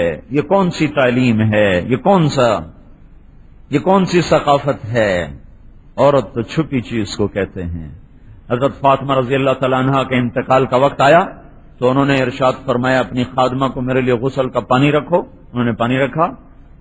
پھر فلاں جوڑا میرا کپڑا نکالو، وہ نکالا. نہا کے کپڑے بدل کے فرمایا چارپائی بیچ میں کرو. انہوں نے بیچ میں کر دی. لیٹ کر منہ قبلے کی طرف کر کے کہنے لگی اب میں مر رہی ہوں. حضرت علی موجود نہیں تھے. میں مر رہی ہوں، علی کو کہہ دینا میرا غسل ہو گیا ہے، میرا اب کندھا بھی کوئی ننگا نہ کرے. مرنے کے بعد میرا کندھا کوئی ننگا نہ کرے.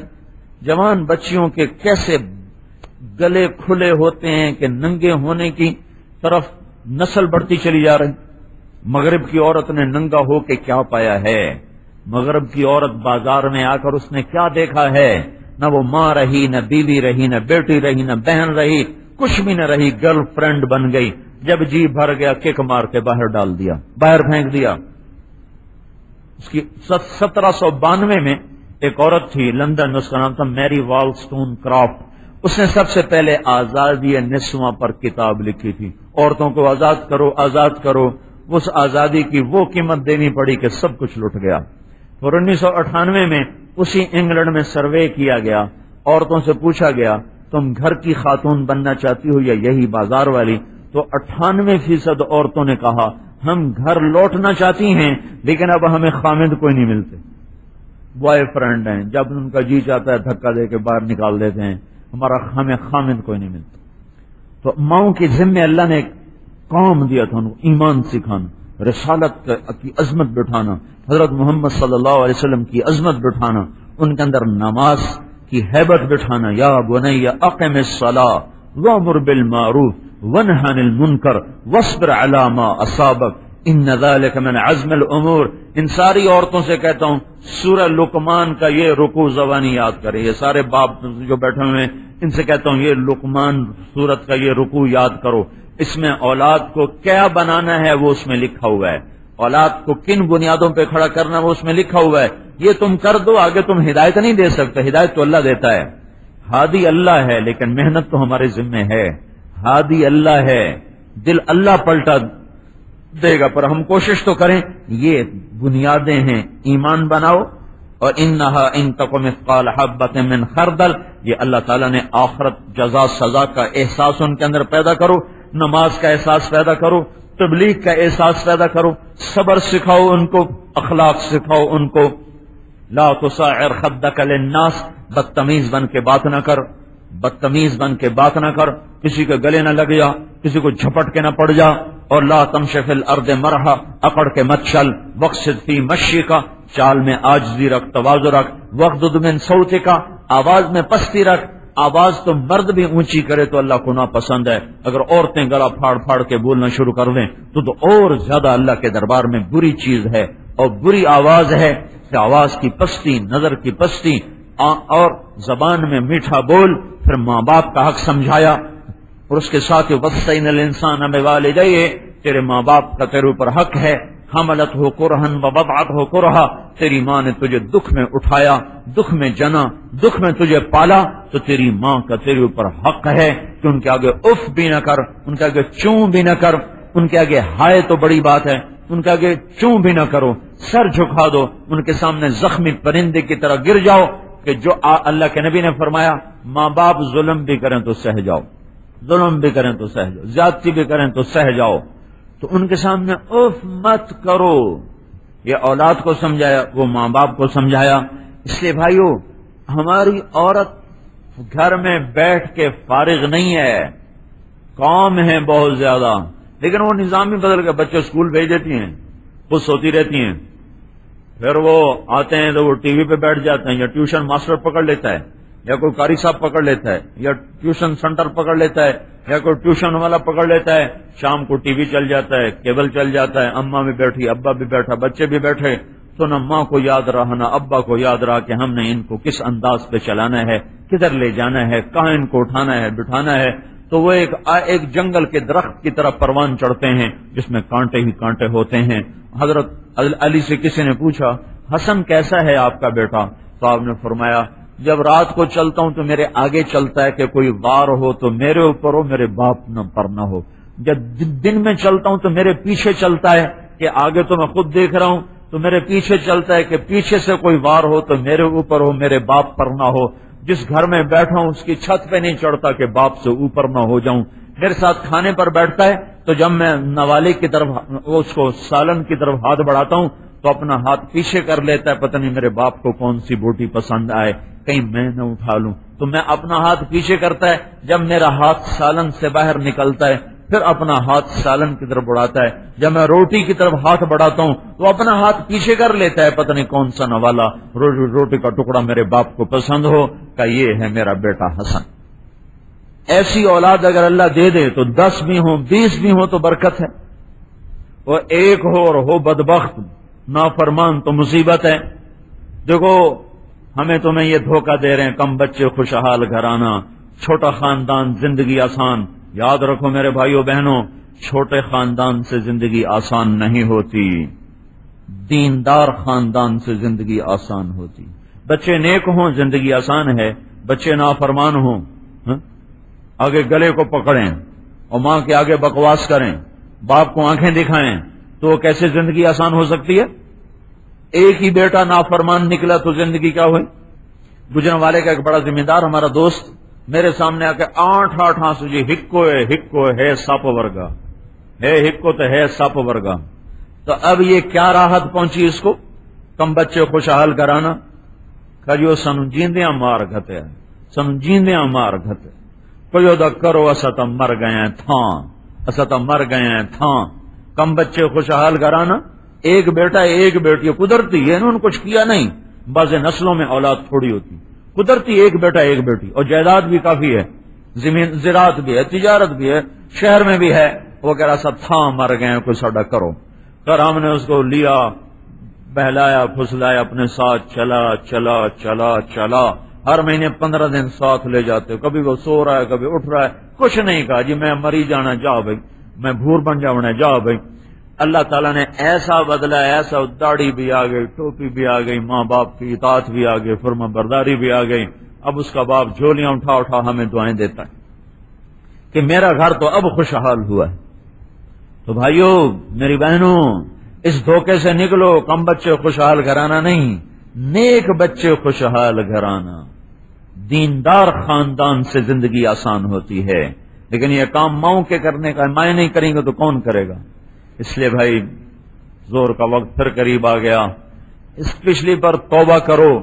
آج تک اللہ رسول سے بغاوت کی, نافرمانیاں کی, کبھی غیبت کبھی چغلی کبھی بے پردگی, کبھی کوش کبھی کوش کبھی کوش. لیکن یہ تسلی ہوتی ہے کہ جس رب سے معاملہ ہے وہ بڑا کریم ہے. ایک دفعہ توبہ کرو سب معاف. ابھی ایک گشت میں گیا تھا, ایک گشت میں ایک وہ پرنٹ والی مل تھی, پرنٹ والی, تو انہوں نے اپنے بندے اکٹھے کیے. میں ان سے کہا بھائی جب تمہارے اس کورے کپڑے پر پرنٹ غلط چھپ جائے تو اب یہ ضائع ہو گیا, اب اس کا پرنٹ اتارو, پھر صاف کرو, پھر اس کو دوبارہ بناؤ, یہ نہیں ہو سکتا. ممکن ہے کوئی کر لے لیکن بظاہر یہ نہیں. کیوں یہ ہوتا ہے؟ نہیں ہوتا نا. میں اندازے نال گل کی تھی, پتہ تو کون ہوا. تو میں نے کہا یہ نہیں ہو سکتا, جب ایک غلط پرنٹ چھپ گیا اب یہ ضائع ہو گیا. ضائع صرف ایک دفعہ چھپا تھا, ضائع. میں نے کہا میرا رب ایسا کریم ہے, 70 سال اپنے اوپر غلط پرنٹ چھاپتے رہو چھاپتے رہو چھاپتے رہو, 80 سال اپنے روئیں پہ سارے ٹھپے غلط لگاؤ غلط لگاؤ غلط لگاؤ. ایک دفعہ کہہ دو یا اللہ صاف کر دے, اللہ کہتا جا سارے صاف کر دیے. چٹا کورا کپڑا بنا کے تیرے ہاتھ سے نہ پا دیں, لے میرا بندہ بندی جا موج کر, ہن چھاپا ٹھیک لال ہے. پھر دوبارہ غلط چھاپ دیا, سبحان اللہ, قربان جاؤں میرے مولا پر. پھر سارا غلط چھاپ دیا, پھر آ گیا یا اللہ تو مڑ غلطی ہو گئی, مڑ جاندی کر, چل جا دوبارہ معاف کر دیا. پھر کورا کاغذ بنا کے ہاتھ میں پکڑا دیتا ہے. ایسا بھی کوئی دیکھا؟ تو استوار کرو, طے کرو کہ اللہ آج کے بعد تیرے محبوب کے وہ ہوگا جو تو چاہے گا. زبان کو سیلو غیبت سے, چغلی سے, اپنے چہروں کو چھپا لو پردے سے, اپنے جسم کو مزین کرو حیا سے, پاک دامنی سے, تقدس سے, زبان کی گالی گلوچ سے بچو, تکبر و عجب سے بچو, سجدوں میں سر رکھو. ماں باپ زندہ ہیں تو انہیں جنت سمجھ کے خدمت کرو. خامد بیوی آپس میں اللہ کی شریعت کے مطابق چلو. جو کمی ہوئی اس پہ توبہ کرو. ایک دفعہ یہ عورتیں بھی آپ بھی منہ سے کہہ دو یا اللہ میری توبہ. ایک دفعہ اور کہہ دو یا اللہ میری توبہ. ایک دفعہ اور کہہ دو یا اللہ میری توبہ. اب پکے رہنا اس توبہ پر. اب اس کو لے کر پھرنا ہے، پھرانا ہے، چلنا ہے، چلانا ہے. اب جلدی سے بتاؤ، پھر دعا کرائیں، نماز کا وقت ہو گیا ہے.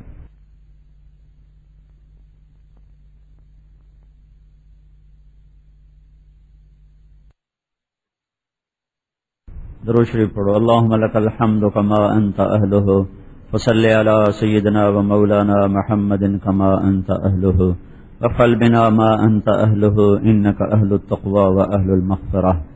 اے مولا، ہر محفل میں تجھے حاضر ناظر جان کے توبہ کرتے ہیں، لیکن پتہ نہیں ہمیں کیا ہے یا اللہ، چند منٹ بھی نہیں گزرتے کہ پھر وہ توبہ ٹوٹ جاتی ہے. ایک دن بھی پورا نہیں گزرتا کہ اس توبہ کے پرزے ہو جاتے ہیں. اے مولا کریم، تیری عزت کی قسم، تیرے جلال کی قسم، ہم تجھ پر ایمان لائے تو ایک وحدہ لا شریک اللہ ہے. ہم تجھ پر ایمان لائے کہ تیرا کوئی شریک نہیں. ہم تجھ پر ایمان لائے کہ تو کسی جگہ، زمان، مکان، بیوی بچے کا محتاج نہیں. تو اپنی صفات میں بھی وحدہ لا شریک ہے، تو اپنی ذات میں بھی تنہا ہے. اے میرے مالک، ہم ایمان لائے کہ محمد صلی اللہ علیہ وسلم تیرے رسول ہیں، آخری رسول ہیں. ہم تیرے قرآن پر ایمان لائے، وہ تیری کتاب ہے. تیری جنت پر، تیری دوزخ پر، قیامت پر، حساب کتاب پر، فرشتوں پر، انبیاء پر ہم ایمان لائے، تقدیر پر ایمان لائے. اور اے میرے مولا، یہ سب کچھ مان کے بھی ہم سے تیری نہیں مانی جاتی. ہم کیا کریں؟ اس ماحول نے ہمیں ذلیل و خوار کر دیا، ہمیں تباہ و برباد کر دیا، ہمیں تجھ سے کوسوں دور پھینک دیا. میرے مولا، بچھڑا ہوا بچہ وہ ایسے نہیں تڑپتا میرے مالک جیسے ہم تجھ سے بچھڑ کے تڑپ رہے ہیں. یا اللہ، ہماری روحوں میں اداسیاں اتر گئی ہیں. یا اللہ، ہمارے سینے ویران ہو گئے ہیں. یا اللہ، ہمارے دلوں کو روشن کر دے اپنی محبت سے، ہمیں اپنی توبہ پہ پکا کر دے، پختہ کر دے. یا اللہ، ہم تیری زمین پر بوجھ بن گئے ہیں. یہ فضائیں ہم سے ٹکرا کر بدبودار ہو جاتی ہیں. جس دھرتی پہ پاؤں رکھتے ہیں وہ دھرتی ہم سے پناہ مانگنے لگتی ہے. میرے مالک، یہ سورج چاند بھی ہمیں غصے کے ساتھ تیورائی ہوئی نظروں سے دیکھتے ہیں. اے میرے مولا، اس زمین آسمان نے تیرے بڑے نیک بندے بندیوں کو دیکھا ہوا ہے، آج ہمارے جیسے پاجیوں نافرمانوں کو دیکھتے ہیں. اے زمین و آسمان کے اللہ، اے مالک الملک اللہ، ہم نے تیرا کھایا، تجھ سے بغاوت کی. تو نے آنکھیں دی، ہم نے انہیں بے باک کر دیا. تو نے کان دیے، ہم نے موسیقی پہ لگا دیے. تو نے زبان دی، ہم نے غیبت جھوٹ پہ لگا دی. تو نے رزق دیا، ہم تکبر میں آئے. اے مولا، کچھ نہیں ہے آج ہمارے پاس ندامت کے سوا، دکھ درد اور آہوں کے سوا. اے مالک، اور ہر دفعہ توبہ کرتے ہیں وہ بھی توڑ بیٹھتے ہیں. اب پیچھے مڑ کے دیکھتے ہیں میرے مولا تو تیری عزت کی قسم ہمارے پاس کوئی آسرا نہیں، کوئی سہارا نہیں ہے. ہم حشر کے میدان میں کوئی چیز تجھے پیش کرنے کے قابل نہیں. یا اللہ، نہ کوئی ایسی نماز، نہ کوئی روزہ، نہ کوئی تبلیغ، نہ کوئی سفر، نہ کوئی خلوت، نہ کوئی جلوت، نہ کوئی تہجد، نہ کوئی ذکر، نہ کوئی تلاوت. اے مولا، ہم فقیر ہیں، ہمارا تجھ سے تیری رحمت کے طفیل سوال ہے. ہم پہ کرم کر دے یا اللہ، ہم پہ کرم کر دے یا اللہ. پہلے لوگ لائیں گے اعمال کے پہاڑ لے کر، ہم آئیں گے گناہوں کے پہاڑ لے کر. ہماری ندامتیں، رسوائیاں یا اللہ ہم سے برداشت نہ ہوں گی. ہمارے ساتھ ستاری کا معاملہ فرما، ہم سے درگزر فرما. ہم نے تیری نافرمانیوں میں زندگیاں گزار دیں. یا اللہ، تو پھر بھی ہمیں مہلت دیتا رہا، ہمیں بلاتا رہا، ہمیں کہتا رہا ارجعی الی ربک راضیۃ مرضیہ. تو باہیں پھیلا کے ہمیں بلاتا رہا. ہم تجھ سے منہ موڑ کے اپنے نفس کے پیچھے بھاگتے رہے. تو اپنی محبت کی طرف دعوت دیتا رہا، ہم اپنی شہوتوں میں ڈوب کے دوڑتے رہے. اے مولا، ہم بڑے مجرم ہیں، ہمیں معاف کر دے. یا اللہ، آج پھر توبہ کی ہے. عورتوں کا بھی مجمع ہے، یہ مردوں کا بھی مجمع ہے. ہم روز توبہ کرتے ہیں یا اللہ، روز توڑتے ہیں یا اللہ. اے وہ مولا، اے وہ ذات جو اپنی رحمت میں کامل ہے، معاف کرنے میں کامل ہے، درگزر کرنے میں کامل ہے. ہماری اس توبہ کو بھی قبول کر لے. بے شک یہ ٹوٹ جاتی ہے پر پھر بھی قبول کر لے. ہمیں پختہ ایمان دے دے، اپنا تعلق، اپنی محبت، اپنی حلاوت دے دے. اپنے لیے رونا، تڑپنا، بے قراریاں دے دے. یہ آنکھیں تیری یاد میں آنسو بہانا بھول گئی ہیں میرے مولا. ہم کبھی نہیں خلوتوں میں تجھے یاد کر کے روئے میرے مولا. ہماری آنکھوں کے چشمے خشک ہو گئے. یا اللہ، یہ کیسی آنکھیں ہیں جو تیری یاد میں نہیں روتی، یہ کیسا دل ہے جو تیرے لیے نہیں دھڑکتا، یہ کیسی زبان ہے جسے تیرے یاد کی حلاوت محسوس نہیں ہوتی۔ اے مولا ہم فقیروں پہ کرم فرما دے، کمزور بچے پہ ماں باپ بھی نرمی کرتے ہیں، توجہ رکھتے ہیں، ہم تیرے محبوب کی امت میں سے کمزور حصہ ہیں یا اللہ۔ تیرا نبی بھی بڑی دور فاصلے پہ ہم سے گزر گیا، نیک ماحول کو بھی رخصت ہوئے زمانہ گزرا، خزاں کے تھپیڑوں میں جھلسا دینے والی لو نے یا اللہ ہمیں برباد کر دیا، بے حیائی کے فضاؤں نے ہمارا سب کچھ لوٹ لیا، موسیقی کی فضاؤں نے ہمارا سب کچھ لوٹ لیا، گھر گھر کے کیبل نے ہمارا سب کچھ لوٹ لیا یا اللہ۔ ہم تو پہاڑوں میں گئے تھے، وہاں بھی سب کچھ بے حیائی کے سامان پہنچ گئے، پھر ہم نے صحراؤں میں جا کے دیکھا تو وہاں بھی یہ گندے سامان پہنچ۔ تیری دھرتی تنگ ہو گئی ہے، تیری دھرتی تنگ ہو گئی ہے تیرے نیک بندوں بندیوں کے لیے۔ اے مولا کریم تیری عزت کی قسم، کبھی 2 نمبر نیت نہیں کی، ہمیشہ دل سے نیت کی، دل سے پکی نیت کی، اور اسی طرح پھر توڑ کے بیٹھ گئے۔ ان فضاؤں کو بدل دے یا اللہ، بدل دے، یہ ہمیں کھا گئی ہیں، انہوں نے ہمیں لوٹ لیا ہے، انہوں نے ہماری بچیوں کو ننگا کر دیا، ہمارے نوجوانوں کو آوارہ کر دیا، ہماری زندگی تباہ و برباد ہو گئی ہے، مال کے پجاری بن کے رہ گئے۔ مولا ہماری دکھ بھری فریاد ہے، تجھے سنانے کو جی چاہتا ہے یا اللہ۔ ہمیں کوئی کندھا چاہیے جس پر سر رکھ کے رو سکتے ہیں میرے مالک، آج کوئی کندھا ہے نہیں جس پر سر رکھ کے اپنا دل کا غبار نکال سکتے، کوئی کان نہیں ملتا جسے غم دکھ بھری فریاد سنا سکتے۔ تو یا اللہ تو ہماری سن، تو ہماری سن۔ بچہ ماں کی گود میں ہی آ کر سکون پاتا ہے میرے مولا، ہمیں بھی اپنی رحمت کی گود میں چھپا لے میرے مولا۔ ہم تھکے ہوئے ہیں، تھکے ہوئے ہیں، سہمے ہوئے ہیں، ڈرے ہوئے ہیں میرے مولا، کوئی سایہ نہیں ہے، کوئی چھپانے والا نہیں ہے، کوئی کرم کرنے والا نہیں ہے۔ اے بے آسروں کے واحد آسرا اللہ، اے بے سہاروں کے واحد سہارا اللہ، اے ٹوٹے دلوں میں بسنے والے اللہ، اے دکھیوں کی فریاد سننے والے اللہ، اے سمندر کے پانیوں مچھلیوں کی فریاد پہ پہنچنے والے اللہ، اے تہ خاک چلنے والے کیڑے کی سننے والے اللہ، اپنے محبوب کی امت کی فریاد سن لے یا اللہ۔ لوگ ہمارا مذاق اڑاتے ہیں کہ اب تمہارا اللہ نہیں آئے گا، اسے نہ بلایا کرو، لوگ ہمارا مذاق اڑاتے یا اللہ ہمیں، اللہ تو آئے گا، ہمیں تو 100% یقین ہے تو آئے گا، تبھی تو یہ محفل آباد ہوگی، تبھی تو پھر بہار آئے گی، تبھی تو یہ خزاں رخصت ہوگی۔